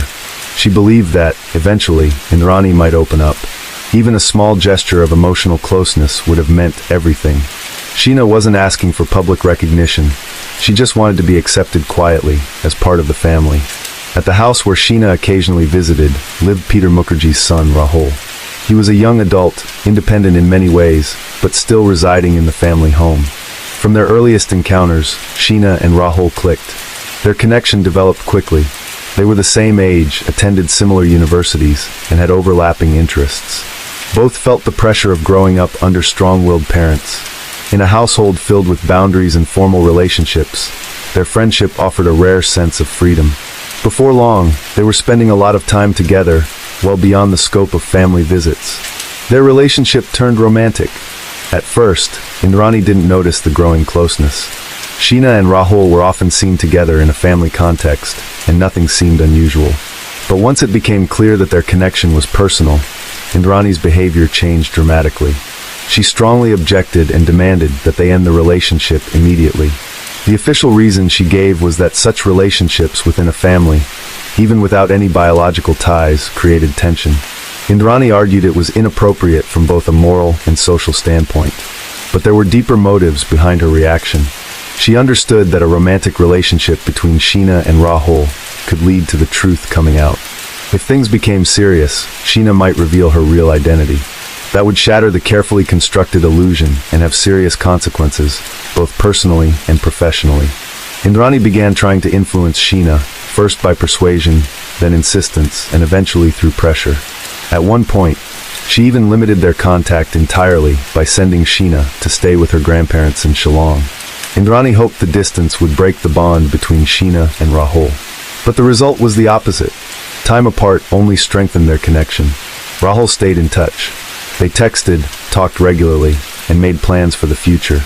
When Sheena returned to Mumbai, she was no longer financially dependent on her mother. Rahul helped her with housing and supported her with day-to-day expenses. This gave Sheena more independence and weakened Indrani's control over her. Despite being told to end the relationship, Sheena didn't, and Rahul still had no idea about the real family dynamic. He believed Sheena was Indrani's younger sister. To him, they were equals in a genuine relationship, and he had no reason to suspect their connection threatened to expose a hidden truth. On April 24, 2012, Sheena arranged to meet Indrani. According to Indrani, the plan was to have dinner together. Although their relationship had been tense, Sheena still wanted to maintain contact. She hoped this meeting might be a step toward rebuilding their bond. That day, Sheena had work. After her shift ended, Rahul picked her up. They spent a few hours together. Sheena told him she was meeting Indrani later that evening. Rahul dropped her off at the agreed location, a restaurant where the meeting was supposed to happen. He walked her to the spot, said goodbye, and watched her approach a car where Indrani was waiting. The driver was in the front seat, and another person was seated inside, but Rahul didn't recognize them. Sheena got into the car. Rahul stood and watched as the vehicle drove off. At that point, there was nothing alarming. He knew she was going to see Indrani, and there was no reason to be concerned. But later that night, Sheena didn't return. Rahul started calling her, but she didn't answer. After some time, he received a text message. It said everything was fine, and that she was staying overnight at Indrani's. But Rahul felt uneasy. The tone of the message was unusual. Sheena typically wrote with warmth and emotion. This one felt cold and out of character. He replied, asking her to call, or at least leave a voice message. No reply came. A few more hours passed. He sent another message, then called again. A new message came through, short and blunt. It claimed that Sheena was leaving, that she no longer wanted to continue their relationship, and asked him not to call or text again. She said he should forget about her. Rahul was stunned. Just days earlier, they had been discussing plans for the future. There had been no signs of tension, no arguments. He knew Sheena well, how she communicated, how she handled stress. This message didn't sound like her at all. He began to suspect that she hadn't written it. He kept trying to get in touch, but none of the calls were answered. His concern grew rapidly. He couldn't make sense of such a drastic change in behavior. Nothing added up, but one thing was clear to him. Whatever had happened, it began the moment she got into that car with Indrani. The morning after Sheena disappeared, Rahul took action. He tried reaching out to her mother. At first, Indrani didn't respond to his calls. Eventually, she did get back to him. According to her, Sheena had told her she wanted to end the relationship with Rahul and leave the city. Indrani added that she had supposedly suggested Sheena take a break and go away for a while to escape the pressure. She claimed Sheena agreed and had traveled abroad. The explanation didn't sit right with Rahul. The abrupt end of their relationship, the sudden change of plans, and Sheena's complete disappearance, all in one night, seemed deeply suspicious. He kept trying to stay in touch, but each time he got the same story. A few days later, he managed to speak with Peter Mukherjee. Peter repeated the same version, that Sheena had left voluntarily and didn't want to be contacted. Rahul didn't buy it. He went to the police. Officers listened to him, but refused to file a missing person report. They explained that Sheena was an adult, legally entitled to make her own decisions, and that disappearing wasn't, in itself, grounds for an investigation. They asked for evidence that she was in danger. Rahul showed them their recent text conversations, pointing out that the messages didn't sound like her. But it wasn't enough. He returned to the station several times over the following days. He asked them to run checks, trace her phone, contact her through network providers. The response was always the same. Without clear signs of a threat, the authorities wouldn't act. The officers stressed that they couldn't intervene unless there was proof of a direct risk to her safety. Days passed. Sheena stayed silent. No calls, no texts, not even a trace of activity on social media. Rahul tried to track her down himself. He called the university, her workplace, mutual friends. The answer was always the same. No one had seen her since she met with Indrani. He went back to the police, this time pleading to at least have her disappearance officially documented. They still wouldn't listen. No case was opened. Their position remained unchanged. An adult woman was free to leave on her own terms. Rahul didn't give up. He reached out to Sheena's grandparents in Shillong. They hadn't heard from her either. She hadn't called or sent any messages. They were worried, but didn't know what steps to take. They lacked the resources to do much. Her younger brother Mikhail also tried to understand what was going on. He called their mother, but got no clear answers. Weeks went by. More and more signs pointed to the fact that Sheena hadn't left on her own. No one had received any word from her. There was no evidence of travel or a change in residence.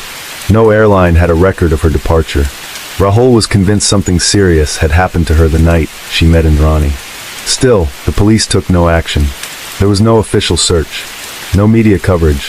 Sheena's disappearance didn't make headlines. For most people, it simply didn't exist. Only 3 people raised alarms: Rahul, her brother, and her elderly grandparents in Shillong. Everyone else stayed silent. In 2015 in Mumbai, police arrested a man named Shyambar Rai. He was taken into custody for illegally possessing and transporting firearms. During a search, officers found several unlicensed weapons in his possession. That gave law enforcement grounds to open a full criminal case. Initially, the arrest had no connection to Sheena Bora's disappearance. During questioning, realizing the potential severity of his situation, Rai offered to cooperate. He said he had information about a serious crime that had occurred in 2012. His words were specific. "I know who is responsible for what happened to a young woman." At first, officers didn't take him seriously until he gave details that pointed directly to the case of Sheena Bora. Rai revealed that he had worked as a personal driver for Indrani Mukherjee, the wife of media executive Peter Mukherjee, and that he often carried out private tasks for her. According to him, in April 2012, he witnessed and was involved in events connected to the disappearance of a young woman everyone believed to be Indrani's younger sister. But Rai stated that this wasn't true. The woman wasn't her sister at all, and her real relationship to Indrani had been intentionally hidden. On April 24, 2012, Indrani instructed Rai to drive to a specific location in Mumbai where Sheena was scheduled to meet her under the pretense of having dinner together. Rahul, unaware of any danger, had actually dropped Sheena off himself. Rai recalled seeing her get into the car. Inside were Indrani and Sanjeev. Prior to this, Rai said Indrani had mentioned a trip but hadn't shared any specifics. He sensed it was something unofficial and deliberately kept secret. During the ride, Sheena was offered a drink. A few minutes after consuming it, she began feeling unwell. She became disoriented and soon lost consciousness. Indrani instructed Rai to keep driving. The car headed toward the outskirts of the city. They eventually left Mumbai and traveled toward a forested area near the town of Pen. When the car stopped, Indrani and Sanjeev took over. Rai said Sanjeev held Sheena's body, while Indrani carried out the act that ended her life. He emphasized that Indrani seemed confident and showed no hesitation. It all took place in the back of the vehicle. Afterward, they placed her body in a large black plastic bag, which Rai had been told to keep in the trunk earlier that day. They then drove deeper into the woods. At night, with only minimal light, they stopped in a remote area far from any main road. Rai, following Indrani's instructions, helped carry the bag to a secluded spot. There, according to him, Indrani and Sanjeev poured a flammable liquid over the body and set it on fire. The flames quickly engulfed the bag. They waited until the fire had nearly burned out before all three left the scene. These events matched every detail of an unsolved case from 2012 involving unidentified remains found in a forest near Pen. Until Rai's confession, authorities had never connected those remains to Sheena's disappearance. His statement established the first direct link between the incident and people from Sheena's inner circle. Rai claimed he hadn't acted of his own free will. At the time, he was in a difficult financial situation and desperately needed money. He said Indrani promised to cover his family's medical expenses in exchange for his cooperation. Following Sheena's disappearance, Rahul never stopped searching for answers. Years went by, but he didn't give up. Neither Indrani's explanations nor the police's formal dismissals satisfied him. He always believed the story about Sheena voluntarily leaving town was false. He was certain the truth was being kept from him.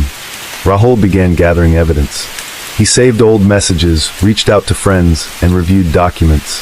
Eventually, he got hold of Sheena's personal notes, in which she hinted at a difficult relationship with her mother and expressed fear that their secret could be exposed. She wrote about feeling pressured and about living under a false identity.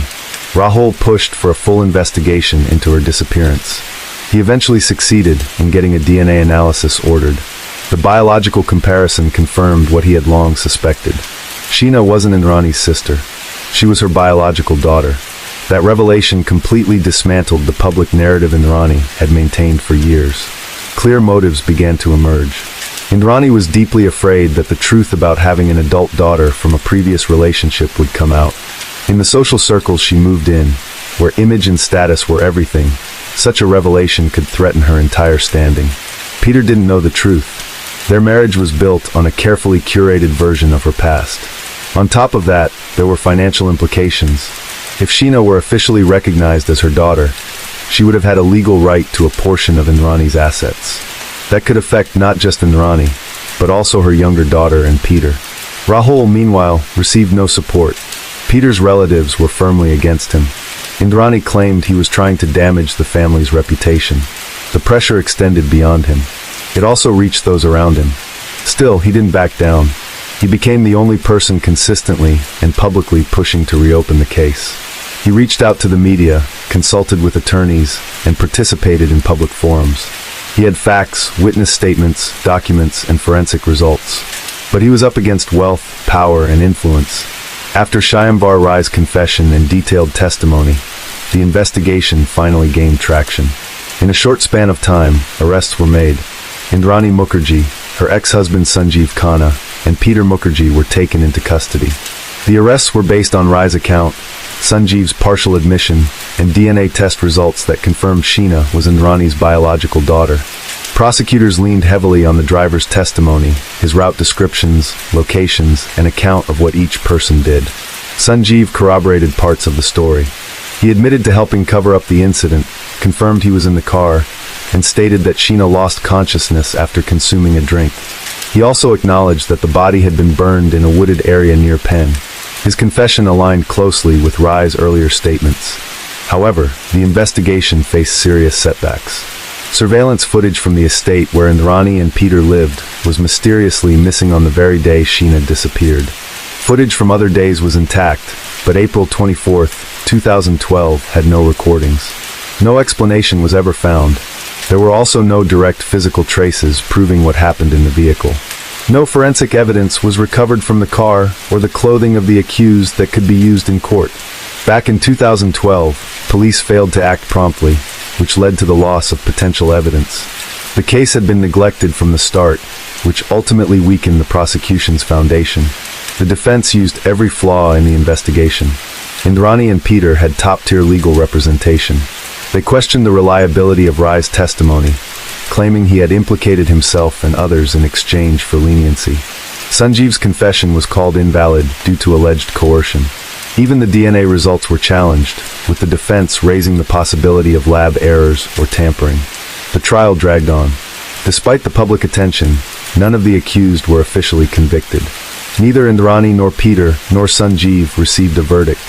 A case with a victim, multiple confessions, and a clear motive remained legally unresolved.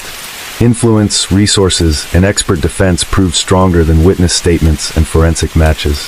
By 2022, all the primary figures in the case were free.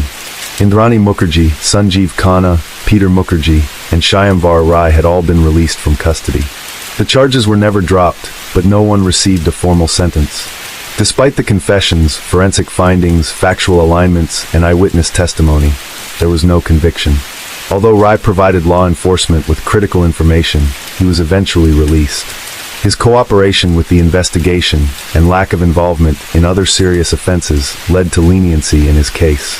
Sanjeev, who admitted to helping conceal the body, also avoided legal consequences. Peter, accused of withholding information and being indirectly involved, was freed as investigators were unable to establish his direct participation. Indrani, the central figure in the case, continued to deny any wrongdoing and was released on bail. Rahul remained the only one still fighting for the truth. He had lost faith in the system. The legal process had shown how easily powerful individuals could avoid accountability. Despite confessions and hard evidence, justice wasn't served. A case with a clear victim, motive, witnesses, and physical proof ended without a verdict. Rahul understood there could be consequences for continuing to push forward.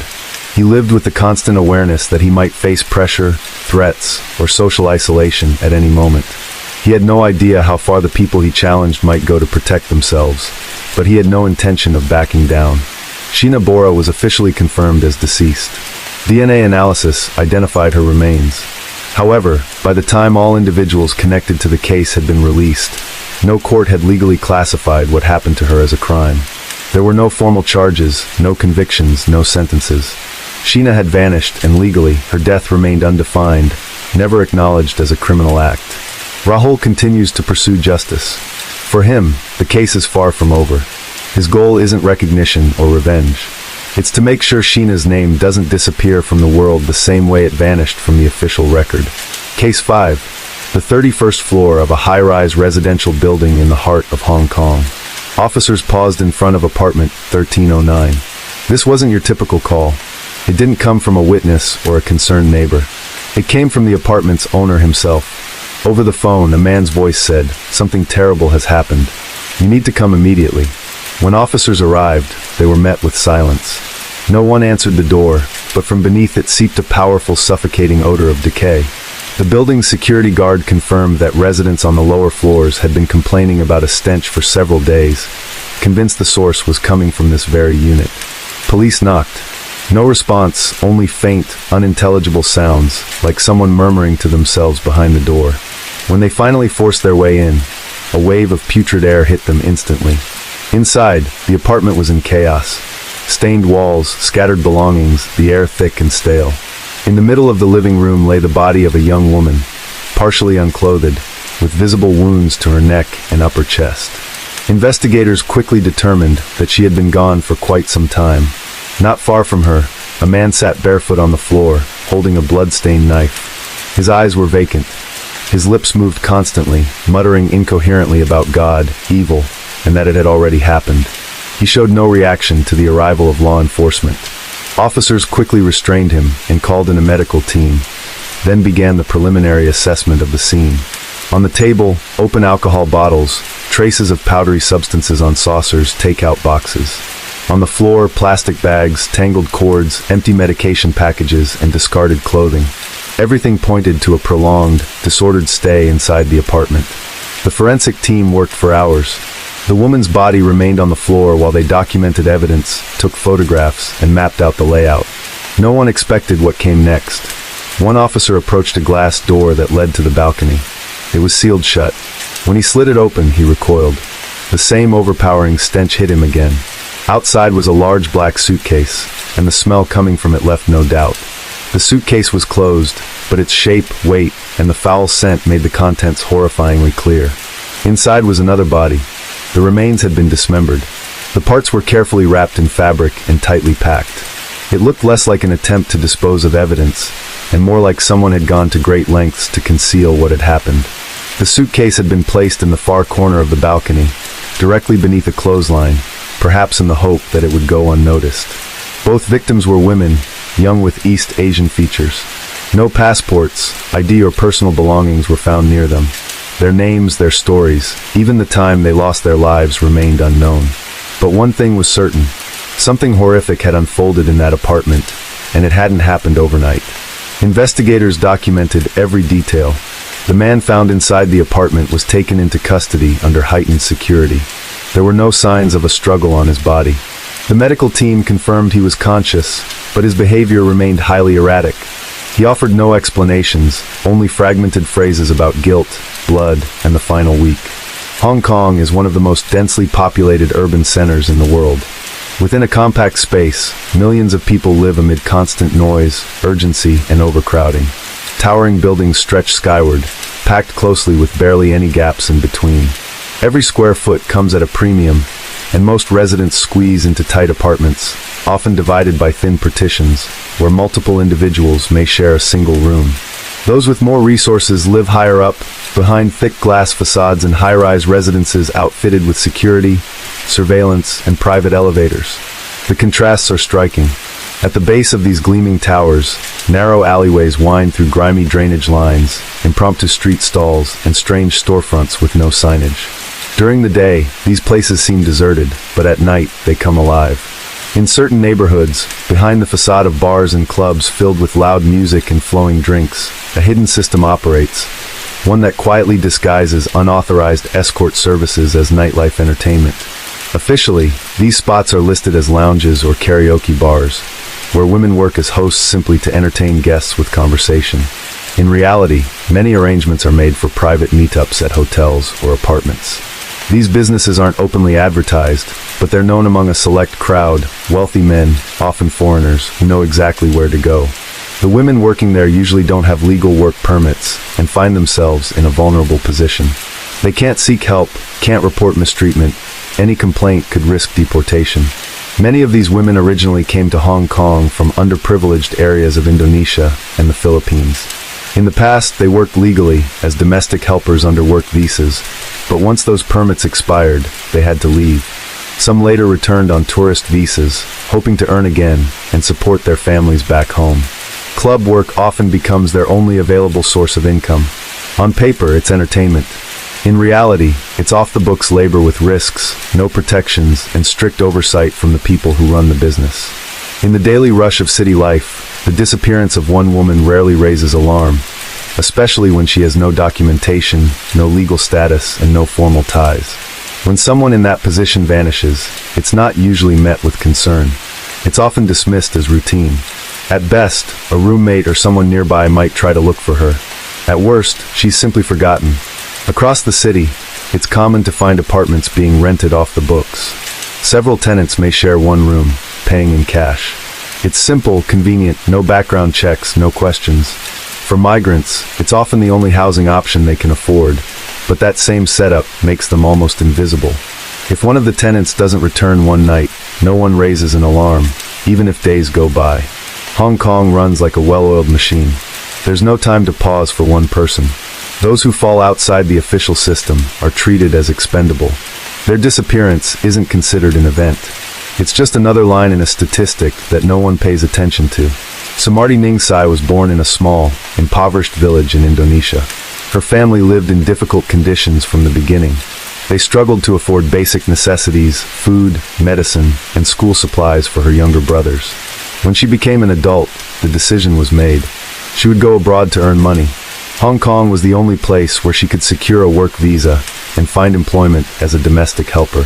The work was tough but steady, long hours, little freedom, and living inside the home of her employers.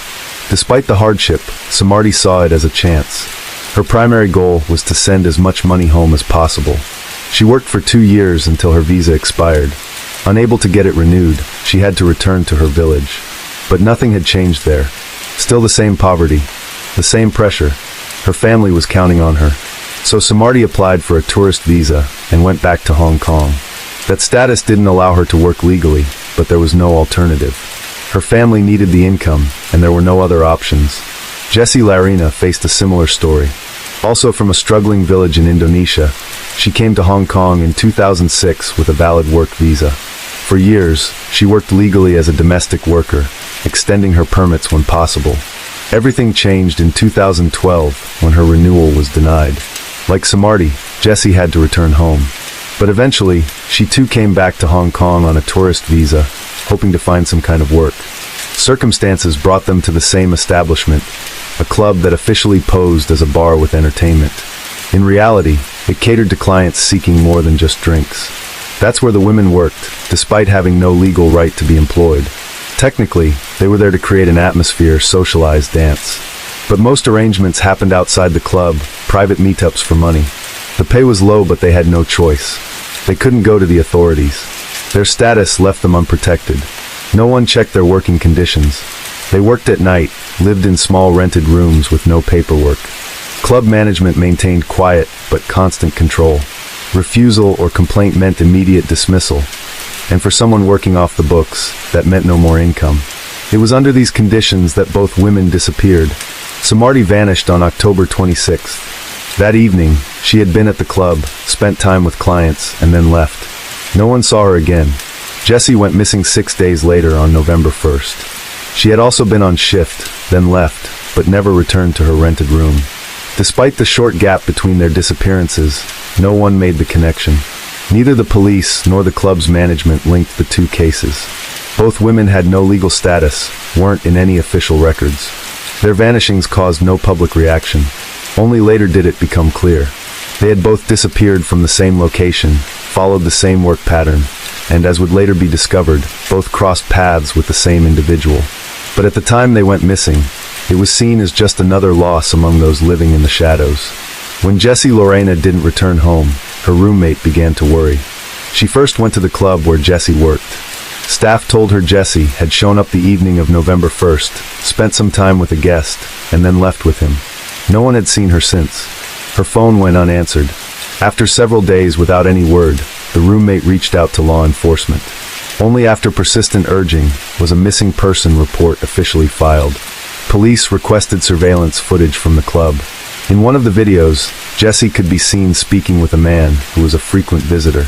They were together for a short time before leaving the premises. Club staff recognized the man immediately. He came in often, always alone. He was calm, reserved, didn't socialize much, and never caused a disturbance.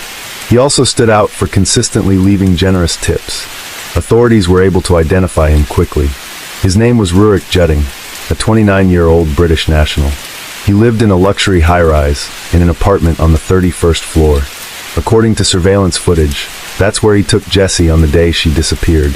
Police attempted to contact him, but he didn't respond. Sometime later, however, Judding himself called. He said that something terrible had taken place in his apartment and asked for officers to come immediately. A response team was dispatched to the address he provided. What happened next became the starting point of a criminal investigation. Until then, Rurik Jetting hadn't raised any red flags. He gave the impression of a successful, well-educated professional, a young banker, part of the financial elite, with a polished appearance and an impeccable background. He worked at a major American investment firm and was considered a rising star. People who knew him described him as competent, punctual, and private. His social status, behavior in public, and lifestyle all aligned with the image of a confident international professional thriving in a global city. But what police discovered in his apartment shattered that illusion. Officers were stunned by the contrast between Jetting's public persona and what they found behind closed doors. The upscale apartment was in disarray. Inside was the body of a woman showing signs of severe trauma, along with numerous items pointing to serious criminal acts. Among the evidence were knives, restraints, containers linked to restricted substances, and digital devices containing material that later became key to the charges filed against him. Investigators reviewed surveillance footage from the high-rise. The recordings showed both women entering the building on separate days. Neither of them was seen leaving. Security staff hadn't intervened, residents had unrestricted access, and cameras were mainly used for archived monitoring. Both women spent their final days in an apartment legally registered to someone with a spotless public image. After Rurik Jetting's arrest, he didn't resist. He acknowledged what had happened. There was no sign of panic or regret in his demeanor. He appeared worn out, detached, almost as if the situation didn't concern him personally. Rurik Jetting was born in London into a family that gradually achieved financial stability. His father worked as an engineer, and his mother was involved in business. Through consistent effort, they managed to build a comfortable life, eventually purchasing a home in a well-regarded suburban neighborhood. Growing up, Rurik lacked nothing. He had access to quality education, care, and attention. His parents heavily invested in his development, with high hopes for his future. From an early age, Rurik showed strong academic talent. He consistently performed well in school, excelling in both math and literature. Former classmates remembered him as quiet and withdrawn, but intellectually sharp. He avoided large social groups and preferred solitude. His academic success earned him a place at Cambridge, one of the UK's most prestigious universities. At university, he pursued economics. Soon after graduation, he landed a job with a major investment firm in London. His career advanced quickly. He moved between increasingly prominent banks, taking on more senior roles each time. Within just a few years, he earned a reputation as one of the most promising young professionals in finance. Colleagues described him as extremely driven, detail-oriented, and hardworking. When his employer, an American banking corporation, expanded operations in Hong Kong, Jetting was offered a key position in the new office. He accepted without hesitation. The move significantly increased his income. He rented a high-end apartment in an exclusive complex, setting up a spacious home with panoramic views. Everything about his lifestyle looked like a textbook success story. Youth, prestige, wealth, and social standing. Outwardly, he blended in perfectly with other professionals in the city's financial scene. But behind that polished exterior were traits that didn't stand out at first glance. Jetting was an introvert. He kept a small social circle, avoided personal connections, and had no interest in public life. At the same time, he carried a quiet sense of superiority. Those who interacted with him professionally acknowledged his competence, but rarely remembered anything personal. He shared little about his life and kept to himself. The first major disruption to his seemingly stable life came through a personal relationship. He had been involved with a woman named Sarah. Their relationship had lasted a while. Though it was long distance, she lived and worked in the US while he was based in Hong Kong. According to people close to him, he was deeply attached to her and took the relationship seriously. The breakup came unexpectedly. Sarah began seeing someone else without giving Jetting advance notice. The experience hit him hard. He fell into depression, began therapy, and was prescribed medication. His mental state began to show in his behavior. Increased irritability, deeper isolation, and reduced focus. His relationships at work deteriorated. He missed deadlines, and his reputation started to decline. Internally, he was unraveling, a shift not immediately visible to others, but one that escalated quickly. During this period, his life began to unravel. He started using illegal substances, attending parties, and engaging in casual relationships. Gradually, he lost control, not only over his career, but also over himself. Around the same time, he began dating a new girlfriend, Ariane Guarin. Young, attractive, and active on social media, she frequently shared photos of their trips, dinners, and events. Their online presence appeared flawless. Luxurious interiors, expensive restaurants, scenic flights. However, behind the beautiful images were arguments, outbursts of aggression, and the growing coldness with which Rurik treated her. The illegal substances heightened his irritability, making him harsh and unpredictable. The relationship soon fell apart. From that point, Jetting's life spiraled further out of control. His consumption of illicit substances increased.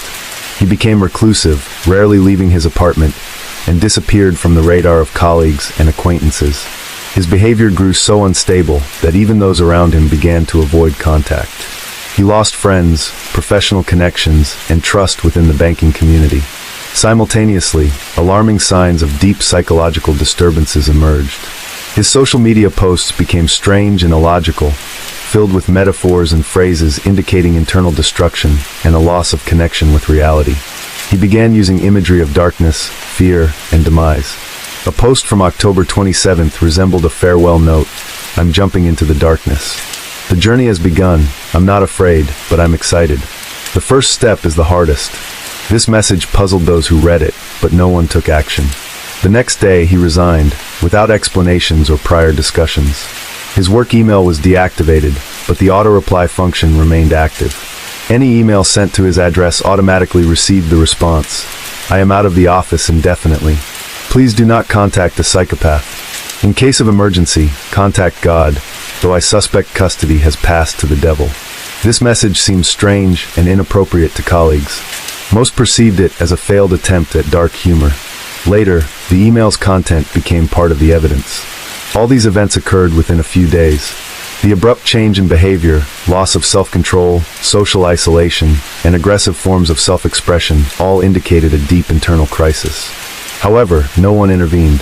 Neither former colleagues, friends, nor acquaintances raised the alarm. His downfall was rapid, and stopping it was no longer possible. After Rurik Jetting's arrest and the search of his 31st floor apartment, the main phase of the investigation began. Investigators seized his mobile phone, revealing a horrifyingly complete picture of his crimes. The device contained dozens of videos and photographs in which he documented his actions toward two women. The content left no doubt. Everything that happened was deliberate, meticulously recorded, and intentional on his part. The first video was recorded shortly after the death of Samardi Ningsi. The camera focused on Rurik, sitting next to the body. His speech was calm and cold-blooded.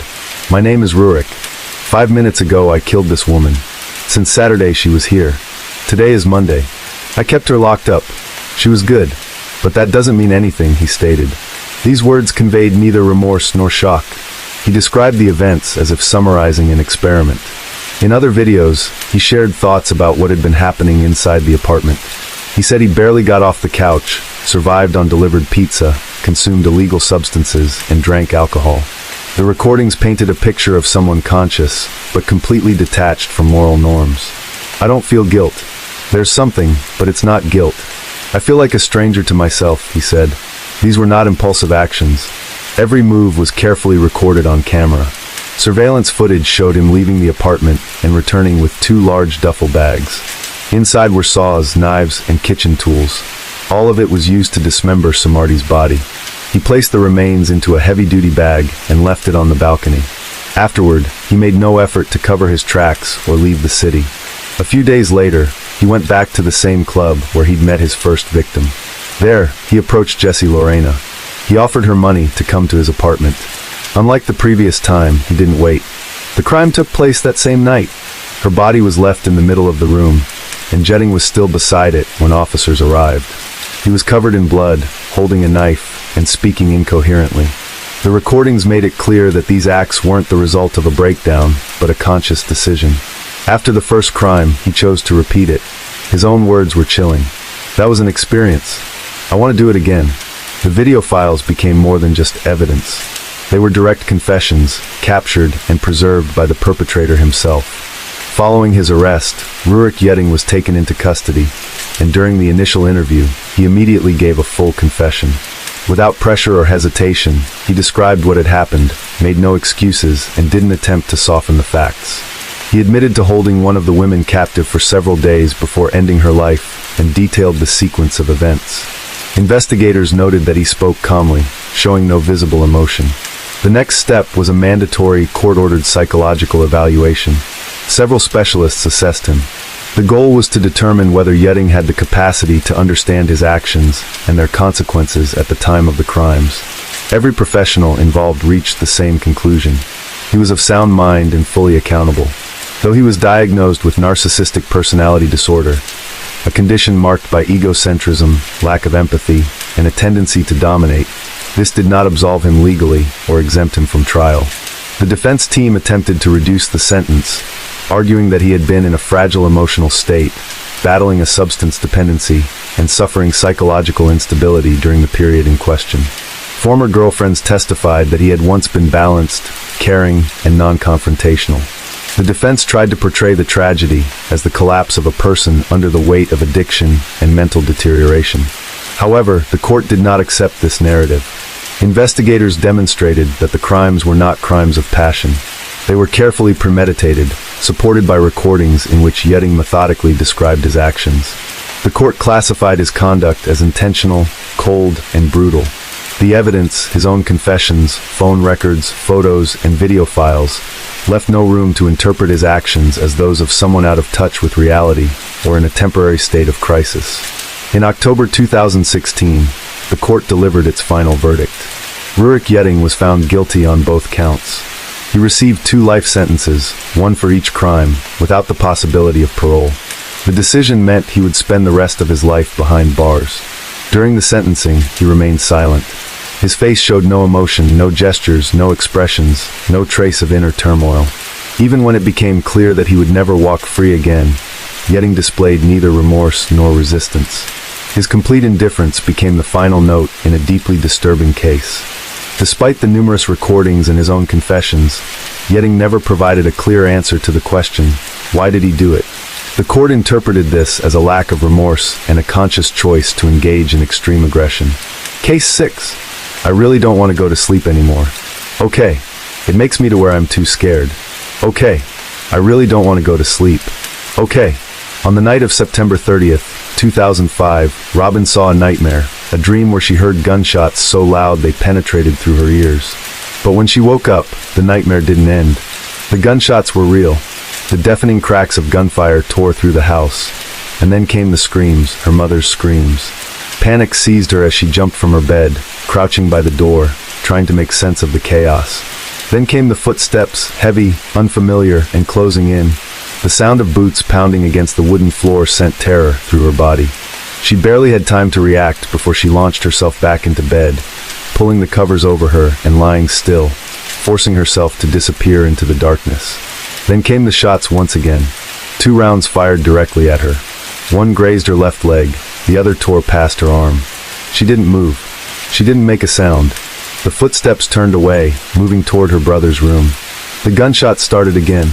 This time, there were no screams, only a faint, agonized moan before silence swallowed the house once more. However, this silence was far from peaceful. It told a story of misfortune that swallowed the happiness of a loving family. For 2.5 hours, Robin lay frozen in place, her body rigid, her breath shallow, forcing herself to remain invisible. The stench of gunpowder and blood clung to the air. The house, once filled with warmth, had become a graveyard of both bodies and dreams. But she couldn't stay there forever. Summoning every ounce of courage, she forced herself to move. Stepping over the carnage, she made her way to the phone and dialed 911. Her fingers trembled as she pressed each button, her heart pounding against her ribs. She knew one thing. Whatever horror had unfolded in that house, she was the only one left to tell the story. However, hope lingered as she called for help. The nightmare wasn't over yet. The call came in just before dawn. It was a child's weak voice, small and trembling, cutting through the static of the 911 dispatch. The little girl wanted help for somebody to come to the house and somehow make this nightmare end. The operator tried to calm her down, repeating assurances that help was on the way. But out in the middle of nowhere, time stretched unbearably long. Robin Doan stood alone in the darkness. The walls around her, the only home she had ever known, were now painted with bloodstains of her only loved ones. Texas State Trooper Chad Brooks heard the call. He pressed his foot to the gas pedal. But no matter how fast he drove, it wasn't fast enough. I heard my mama scream. Robin sobbed into the phone. The desperation in her voice clawed at his chest. It was a child's life that depended on him. He had to move fast. Somewhere beyond the static of the radio, Aaron Moriarty, a journalist from 48 Hours, was already asking the question that would haunt this case. Why this family? Why this house? Whoever had pulled the trigger hadn't just executed an entire household. They had left behind something they never intended to. A witness. 15 shots had torn through the farmhouse that night, and yet Robin Doan had survived. The little girl gave directions with a clarity that she had just acquired. The incident had suddenly made her so much more responsible. It's on Highway 70, about 13.3 miles out from the bowling alley. She told the dispatcher that she had a purple shirt and purple pants on, making sure they identify her as soon as they reached the scene. It was as if listing these details gave her a grip on reality, something to anchor her in her world that had just collapsed. Trooper Brooks' headlights finally cut through the darkness. As his car rolled onto the gravel driveway, a small figure appeared, Robin, clutching the phone like a lifeline. She didn't wait. She ran straight to him. He caught her in his arms, and for a moment, she was just a terrified little girl. She spoke in frantic, desperate detail, telling him everything she had seen, everything she had heard. It was surreal how articulate she was, how she relayed the horror with such chilling precision. He told her it's going to be okay, but he knew better. Nothing about this was okay. He couldn't take her inside, not back into that house, not after what had happened. So he placed her in the patrol car and locked it, shielding her from the unfolding nightmare. Officers moved in with their guns drawn. The house had to be cleared and checked for survivors, if there were any left. The eerie quiet of the crime scene made every step feel heavier. Inside, the horrific truth awaited them. Sheriff Gary Henderson stood at the threshold, taking in the scene. There was no sign of struggle, no warning. It was as if life had been going on as normal, a coffee pot set to brew in the morning, a home preparing for the arrival of a new baby. It was until someone decided to snatch the piece of normality away. The east door had been kicked in. The shooter hadn't hesitated. Brian Conrad had been shot 3 times. Michelle 6. Even the family dog Molly hadn't been spared. 2 bullets to silence her barking. Robin sat in the patrol car, her eyes locked on the front door. She didn't know what they were seeing inside. She only knew what she was hoping for. She told herself her family would come out any second now, that they would be okay, just like she was. But no one walked out, and in the haunting silence of that Texas dawn, Robin Doan realized she was truly left alone. Had the bullet pierced through her body, Robin Doan would not have lived to tell her story. But she had lived, and now the weight of that survival pressed against her like an unbearable force. Zach had not been so lucky. He had been shot 3 times in his sleep. He never woke up. Robin couldn't bring herself to ask the question that was clawing at her insides. Who else is alive? Chad Brooks, watching her, knew there was nothing he could do to undo what had happened. But he could do something, however small, to pull her back from the brink of losing it. When asked if there was anything she needed, her answer was heartbreakingly simple. She just wanted to feed her animals. And so, in the midst of the unimaginable horror, they did. He followed her to the barn, helping her toss hay to the goats. For a moment, Robin was just a little girl again, laughing at how much feed he tried to give them. The switch flipped. She spoke about how she and her brother Zach would play a game of feeding their animals, how it turned into a competition sometimes. Life almost felt normal again, but as soon as they stepped away from the barn, the illusion shattered. The nightmare crept back in. Robin clung to his arm, shaking. Eyes wide with the truth, she had finally gathered the courage to say aloud. She already knew the answer, but the weight of it pressed down on her as she hesitantly voiced the question. Was her mother and Brian coming back? No one wanted to say it, but she had to hear it. No, they weren't coming out. She was the only one who had walked out of that house alive. She tried to hold on to something, anything, to keep the pain at bay. And there was one thing, one small sense of ease. Zach never woke up. He never knew. He never felt it. And for that, Robin was grateful. 12 hours after the massacre, Robin found herself in a small room at the bridge, a children's advocacy center. The walls closed in around her. A camera stared down from the corner, with a microphone near her face to record the horrors that she had faced. She sat across from an advocate, answering the questions she had already answered too many times. She admitted that she didn't want to close her eyes, because that was when the terror crept back in. Robin repeated what she had told the 911 operator. The gunshots, the screaming, the scary footsteps, and the silence that followed. The advocate pressed gently, asking if she had heard anyone speak on that fateful night. Robin shook her head. Because nobody talked, it was just a matter of minutes that someone walked in through the doors and took away all the lives in her home. She described what she had seen, or what she thought she had seen. A flash from the gun. A white face in the dark. Investigators listened carefully, knowing every detail could be crucial. When asked how many shots had been fired, Robin responded without hesitation. 15. And when they processed the crime scene, that's exactly what they found. 15 casings. 15 shots fired, a number burned into a 10-year-old girl's memory at 3 in the morning. She reached her limit then. Robin could no longer bear to talk about it. The interview ended, but for law enforcement, it was the beginning of a mission. They had no suspects, no motive, no explanation, and most concerning of all, no guarantee that whoever had done this wasn't planning to do it again. Robin was placed under protection. The authorities weren't taking any chances. She was moved to a secure location with her biological father, stepmother, and stepsister. Surveillance cameras surrounded the perimeter. She wasn't allowed to leave for her own safety, except for the funeral. The community poured into the church, grief-stricken, and also scared for their safety. The Conrads had been the kind of family people looked up to, humble, hardworking, unproblematic. Their deaths shattered the peace that the town once held. Robin sat in the pew, her eyes moving from casket to casket. First one, then another, then the third, again and again. What happened was not fair at all. It wasn't supposed to be this way. Meanwhile, Texas Rangers had set up surveillance, scanning the crowd for anything suspicious. But nothing stood out. Doors that were once left unlocked were now bolted shut. Rifles were moved from storage closets to bedside tables. Parents tucked their children in at night with one hand on the light switch and the other on a loaded gun. All had their guards up. Somewhere out there, a killer was still walking free.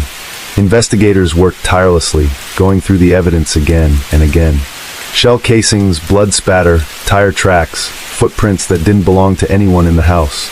But there was no DNA, no fingerprints, and no reason. This wasn't a robbery. Nothing had been stolen. So what was it? One theory emerged, a possible drug hit, maybe a violent mistake, the wrong house. But with every lead came a dead end. And the only question that mattered, the one that haunted every sleepless night, remained unanswered. Who did this? Meanwhile, in the state of Missouri, detectives were piecing together the McCool murders. The bullets left behind were an unusual size, the kind that wasn't commonly sold in stores. A deputy recalled a recent burglary report of a man named Scott King, who had reported that his son, Levi, had broken into his home, stolen weapons, and disappeared. The ammunition matched. The hunt was on. The Missouri sun had barely crept over the horizon when Matthew McCool's phone received a call. A relative's voice cracked through the line. He'd been trying to reach Matthew's mother, Dawn McCool, but there was no answer. A flicker of unease passed through Matthew, but he brushed it aside. It wasn't unusual for his mother to miss a call or two. By midday, he grew more concerned.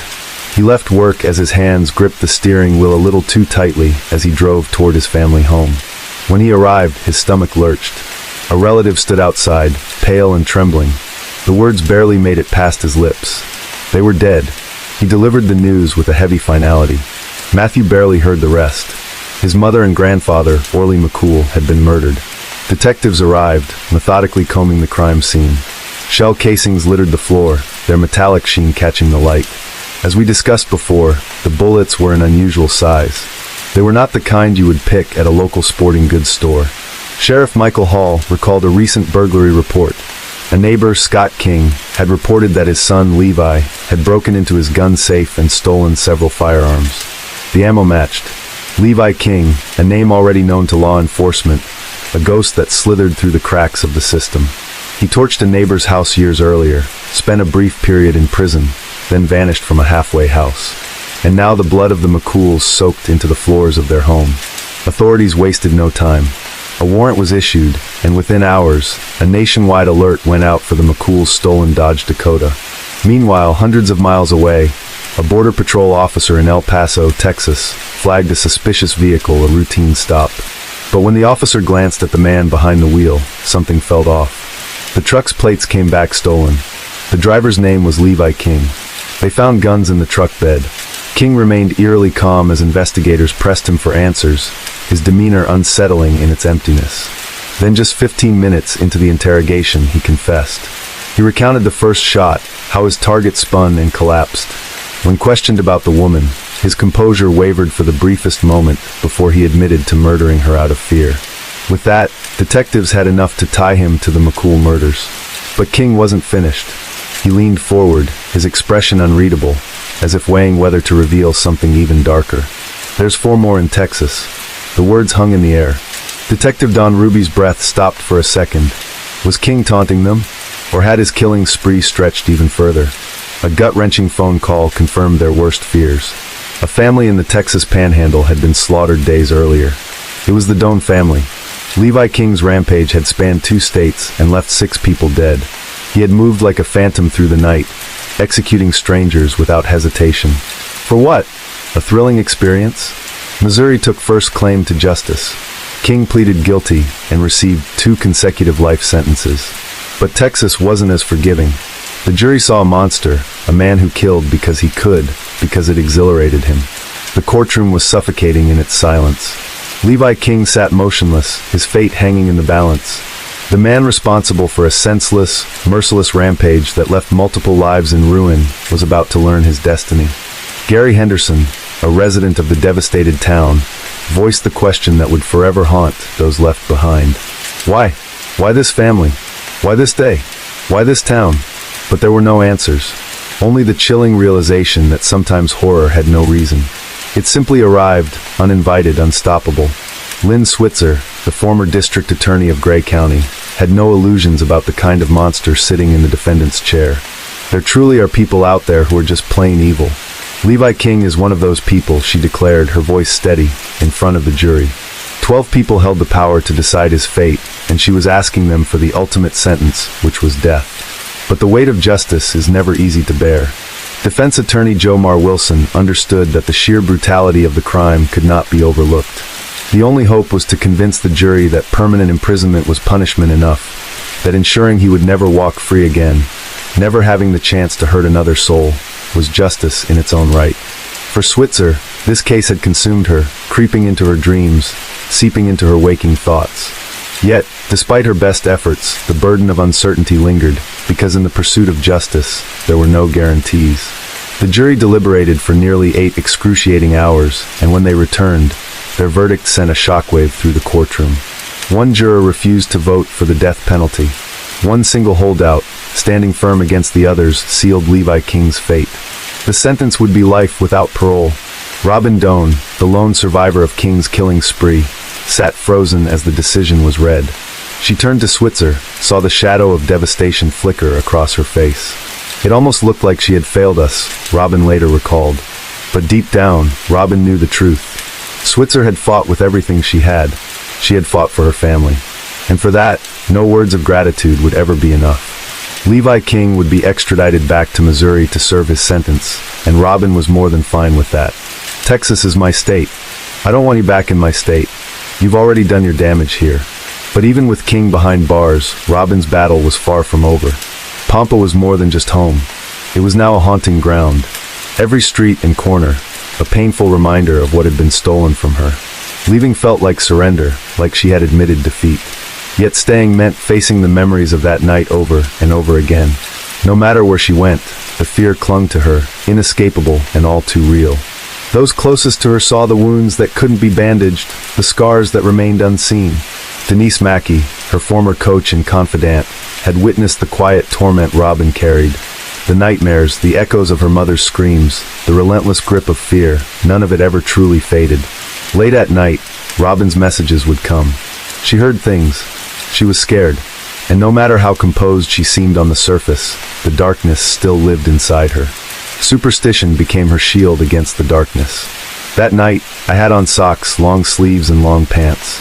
I will never sleep in long sleeves, long pants, or socks again. I won't sleep with my door open. I feel like there's a figure standing in my doorway. Every time Robin walked into an empty house, she checked every room, every closet, making sure no one was there, even though the real nightmare had already passed. Some things, though, could never be shut away. Birthdays were the hardest, painful reminders of what she had lost. Even her own didn't feel right without them. Robin wanted her mom, her family, her life back. She had tried therapy, but it didn't help. If she needed to talk, she turned to her family or the officers who had been there. She thinks a stranger cannot understand. She didn't want pity. She didn't want to be seen as different. Robin just wanted to feel normal, but normal would always be out of reach. Levi King had walked into her life like a nightmare and took away everything she ever loved. No verdict, no prison sentence could ever undo what he had taken. The painful memories were hers to bear alone. Still, there were people who refused to let her walk this path without support. Those who truly understood her pain stood by her, determined to help her find a way forward, even if that road was still shrouded in darkness, and Robin is forever grateful for that. Case 7. The patriarch, Carl Bluestone. Carl was 36 at the time of the tragic events, and let me tell you, he wasn't some rookie cop. He was an experienced, seasoned police officer with the Rural Support Tactical Team of the Kent Police Force in England. Born and raised in a small coastal town, Carl had what you could call a peaceful yet challenging childhood. His dad worked as a mechanic, and his mom was a primary school teacher. From a young age, Carl was known for his strong character and his sense of responsibility. He wasn't just a bystander in his community. He was involved, regularly volunteering for causes like supporting orphanages and taking part in local environmental cleanup campaigns. The kid was all about action. As a young man, Carl became obsessed with stories of justice and bravery. Those heroic police officers you see in movies and read about in books. So, it was no surprise when he decided to pursue a career in public policing. After completing his undergraduate degree in criminology in London, Carl joined the Kent Police Force, eager to make his mark. Now it didn't take long for Carl to prove himself. He quickly became known as an outstanding officer, especially in patrolling and emergency response. For the first 10 years of his career, Carl worked in the hustle and bustle of busy urban areas. But eventually he realized there was a need for a strong police presence in rural areas too. So, Carl transitioned to the Rural Support Tactical Team, where he specialized in complex cases, things like cattle rustling, poaching, and protecting rural areas from organized crime. As you can guess, Carl had a natural gift for connecting with the people in the communities he served. He earned their trust and cooperation, which made him a very effective officer. He showed great leadership and made smart decisions, especially in stressful situations. One of his biggest cases involved leading his team to take down a group involved in poaching rare animals, helping bring more than 10 people to justice. For Carl, being a police officer wasn't just a job. It was his way of standing up for what he believed in and protecting what mattered most to him. And of course, at some point, he must have thought, if I can protect an entire community, why not start building my own family? That thought slowly became a reality. In 1993, Carl's life took another significant turn when he met Jill at a social party in Kent. Jill, at 31, was a successful administrative officer at Basildon Council. With her intelligence, independence, and solid career, Jill was the kind of woman who naturally attracted attention. But it was Carl, with his calm demeanor and engaging conversational style, who really caught her eye. Carl, for his part, was immediately impressed by Jill's sharpness and strong sense of independence. She was the kind of woman who seemed to have everything together in life. It didn't take long before they started dating, and through their regular meetings, evening walks by the sea, and weekend trips, their bond deepened. By 1994, just a year after they met, they decided to tie the knot when Jill became pregnant with their first child. The wedding was simple, yet deeply meaningful. It was an intimate affair, with only close family and friends in attendance. The joy in the air was contagious as Carl and Jill exchanged vows, the smiles on everyone's faces a clear reflection of the hopeful future they were stepping into. After their wedding, Carl stayed with the Kent Police Force and slowly moved up the ranks. He was respected by his team and admired by many. Jill, just as hardworking, kept growing in her role as an administrative officer at Basildon Council. Together, they worked hand in hand to build a life filled with love, stability, and success. They were the kind of couple people looked up to, strong in their careers, and deeply committed to their growing family. At first, life felt almost perfect. The couple welcomed 3 more children, and with each new addition, their bond seemed to grow stronger. Their home was full of laughter, milestones, and memories. From the outside looking in, they were a picture of happiness, a loving mom and dad for beautiful children, and careers that kept getting better. Friends and neighbors would often say they were goals. But sometimes what you see on the outside doesn't reflect what's really going on behind closed doors. As time passed, tiny cracks began to show in what seemed like a flawless life. These signs were small at first, hardly noticeable, but by the year 2000, things had started to change in a serious way. Carl, who had always been known for his calm and confident presence in uniform, was becoming someone very different at home. To his coworkers and friends, Carl still appeared kind and put together. But to Jill and the kids, he was becoming someone they barely recognized. At home, his patience began to wear thin. He started controlling things that didn't seem like a big deal, like where Jill went, who she talked to, and how she spent her time. What started as small comments slowly turned into strict rules, and those rules turned into threats. It didn't stop there. His voice, once calm and soft, was now full of anger. He began yelling during arguments, screaming so loud that it scared the children and left Jill shaking. Then came the violence. One night, while Jill was pregnant with their fourth child, they had an argument that got out of control. Carl exploded in anger and struck her hard, hitting her shoulder and chest. She was left bruised, shocked, and afraid. That was the moment everything changed. From then on, the violence became part of their daily life. The man who had once protected communities was now the one they needed protection from. Carl's temper only grew worse. He would wave a knife in front of Jill, his hands trembling with rage, warning her not to test him. When things didn't go his way, he would throw objects, sometimes even in the direction of the children, just to scare them into silence. If Jill ever tried to leave the house during an argument, Carl would lock the doors, trapping her inside. The happy home they had built slowly turned into a place of fear. Jill, once full of confidence and joy, became quiet and cautious, always on edge. The children, too, learned to tiptoe around their father, hoping not to set him off. What once looked like a dream life from the outside had become a nightmare no one saw coming. By June of 2001, after years of walking on eggshells, Jill finally hit her breaking point. She had stayed strong for so long, but the pain, the fear, and the control had taken too much from her. It had drained her spirit. She reached deep inside herself, found the courage that had been buried, and made a choice, a powerful, life-changing choice. She told Carl she wanted a divorce, but instead of listening, instead of understanding that he had gone too far, Carl completely lost control. His ego, already bruised by years of clinging to power through violence, couldn't take the idea of losing her. His rage exploded. He attacked Jill again, but this time, it was worse, much worse. He wrapped his hands around her neck and began to choke her. Jill couldn't even fight back. She passed out right there in their home. It could have ended her life. Thankfully, a neighbor heard the commotion and stepped in just in time. If it weren't for that brave soul, Jill might not have made it out alive. Now some people might ask, why didn't Jill report him sooner? Why didn't she press charges or just leave before things got so bad? And those are fair questions. When we look at situations like this from the outside, it can be hard to understand why someone would stay. But once you hear the full story, you'll see that it's never that simple. And after you do, don't forget to share your thoughts in the comments too. Your voice matters. The truth is, when you're married to someone who hurts you, it's not just a matter of packing up and walking away. It's about surviving. Every single day becomes a careful balancing act, trying not to say the wrong thing, trying not to trigger another outburst. You learn to live in fear, and that fear controls everything you do. Asking for a divorce nearly cost Jill her life. So imagine what she feared might happen if she called the police or filed for a restraining order. What if Carl came after her with more fury? What if the system didn't protect her? These weren't just what-ifs.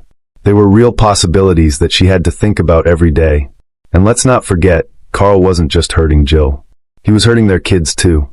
Every time he screamed, every time he broke something, every time he threatened their mom, they were watching.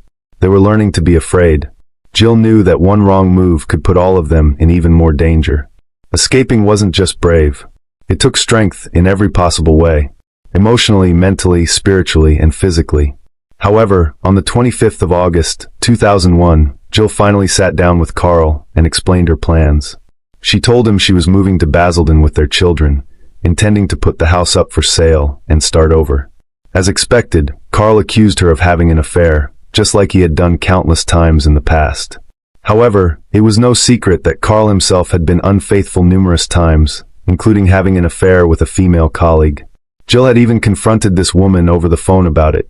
Jill had also confided in her sister-in-law, Caroline, revealing that Carl's infidelity had pushed her into an affair with one of her own colleagues. This was a secret Jill had been carrying for a while. But now the truth was out. A few days later, Jill grew increasingly worried about Carl's behavior. On the 27th of August, Jill called Caroline again, expressing her fear that Carl had lost control. She also suspected he was secretly recording her private conversations, both at home and in the car. The tension between them was reaching a boiling point, and on that same evening, Carl made an unusual purchase at a local store. He bought a long piece of rope. When the store assistant asked why he needed it, Carl claimed it was for moving heavy furniture, but Jill knew something was off. On the 28th of August, after finishing his work shift, Carl went to a local pub for a drink with colleagues. Later, he stopped at a store to pick up groceries. By the time he returned home, the neighborhood was quiet. He spoke briefly with a neighbor before heading inside. It was then that the nightmare began. After watching an episode of The Bill, a popular police drama, Carl exploded in a fit of violent rage. Neighbors reported hearing shouting and a loud argument coming from the Bluestone house. Then moments later, Jill's 6-year-old daughter, Jessica, appeared at a neighbor's door, panic-stricken and crying, saying, "Daddy's banging my head on the wooden floor. My daddy is hitting my mommy. Please call the police. I don't want daddy to kill mommy." Jessica cried, her terrified voice ringing out in the still night air. Her words sent chills through the neighbors, who immediately called the police. By the time the police arrived at the Bluestone home, they were met with a scene so horrific it would haunt them forever. Jill's body was found lifeless on the kitchen floor, brutally murdered with 13 hammer blows to the back of her head. Her 3-year-old son, Henry, was discovered at the bottom of the stairs, badly injured, with 10 hammer wounds to his head. The injuries on his hands showed that he had tried to defend himself against his father's attack. Baby Chandler, just 18 months old, was found in his crib, suffering from 6 blows to his forehead. Despite being rushed to the hospital, Chandler's injuries were too severe, and he tragically died. Jill's 7-year-old son, Jack, was discovered alive but severely injured. He was curled up in a fetal position on the bottom bunk of his bed. Jack was quickly brought to the hospital, along with his younger sister, Jessica, who had bravely run for help. When paramedics reached Jessica, she was in a state of shock, repeatedly saying, "I can't get mommy out of my mind," her words filled with grief and terror. Both children were rushed to the hospital, with Jack in critical condition. Meanwhile, neighbors had reported hearing strange noises coming from the garage. When police entered with flashlights, they found Carl hanging from a beam inside the garage. It was clear that Carl had taken his own life, a tragic end to a horrifying act of violence. Carl's death meant that he would never stand trial for the brutal murders of his wife and children, but an inquest was held to investigate the events leading up to that night. The inquest revealed disturbing details that raised questions about how the situation had been handled by the authorities. Jill had reported 4 separate incidents of domestic violence to the police, yet no action had been taken. In the first incident, Jill contacted the police after Carl had physically assaulted her during an argument. She had visible bruises on her arms and told officers that Carl had pinned her to the wall. She also mentioned that this wasn't the first time he had hurt her, but it was the first time she felt brave enough to make a formal report. However, instead of taking action, the officers noted it as a domestic disagreement and left the scene without arresting Carl or even issuing a warning. No follow-up was made. The second report came a few months later. This time, Carl had thrown a heavy household object, some sources say it was a chair, at Jill in front of one of their children. The child had been terrified and screaming, but again when Jill called the police, the officers did not make an arrest. She told them she feared the violence would get worse, but the incident was again downplayed. Though it was more serious than the first, officers allegedly advised Jill to give it time or seek counseling. No protective measures were taken.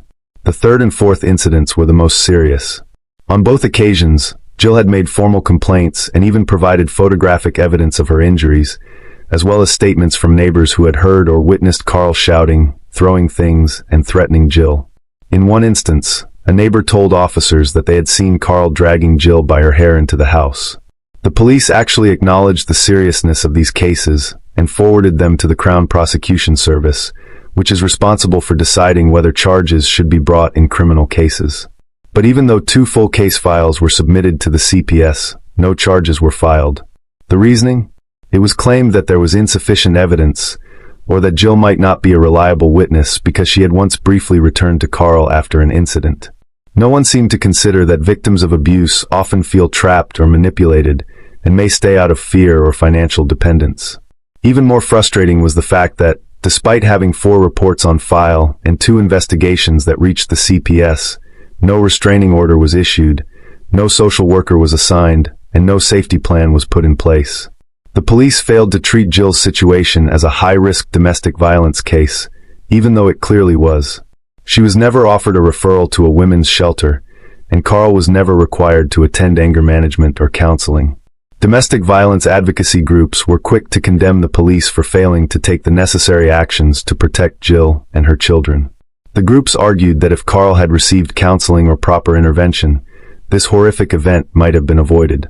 They also highlighted that Jill and her children had been failed by the very system that was meant to protect them. The inquest concluded that Carl Bluestone's behavior had gone unchecked, and the tragic events that unfolded could have been prevented with the right support and intervention. Time and time again we see stories like this, where the signs were there, but the system failed to act.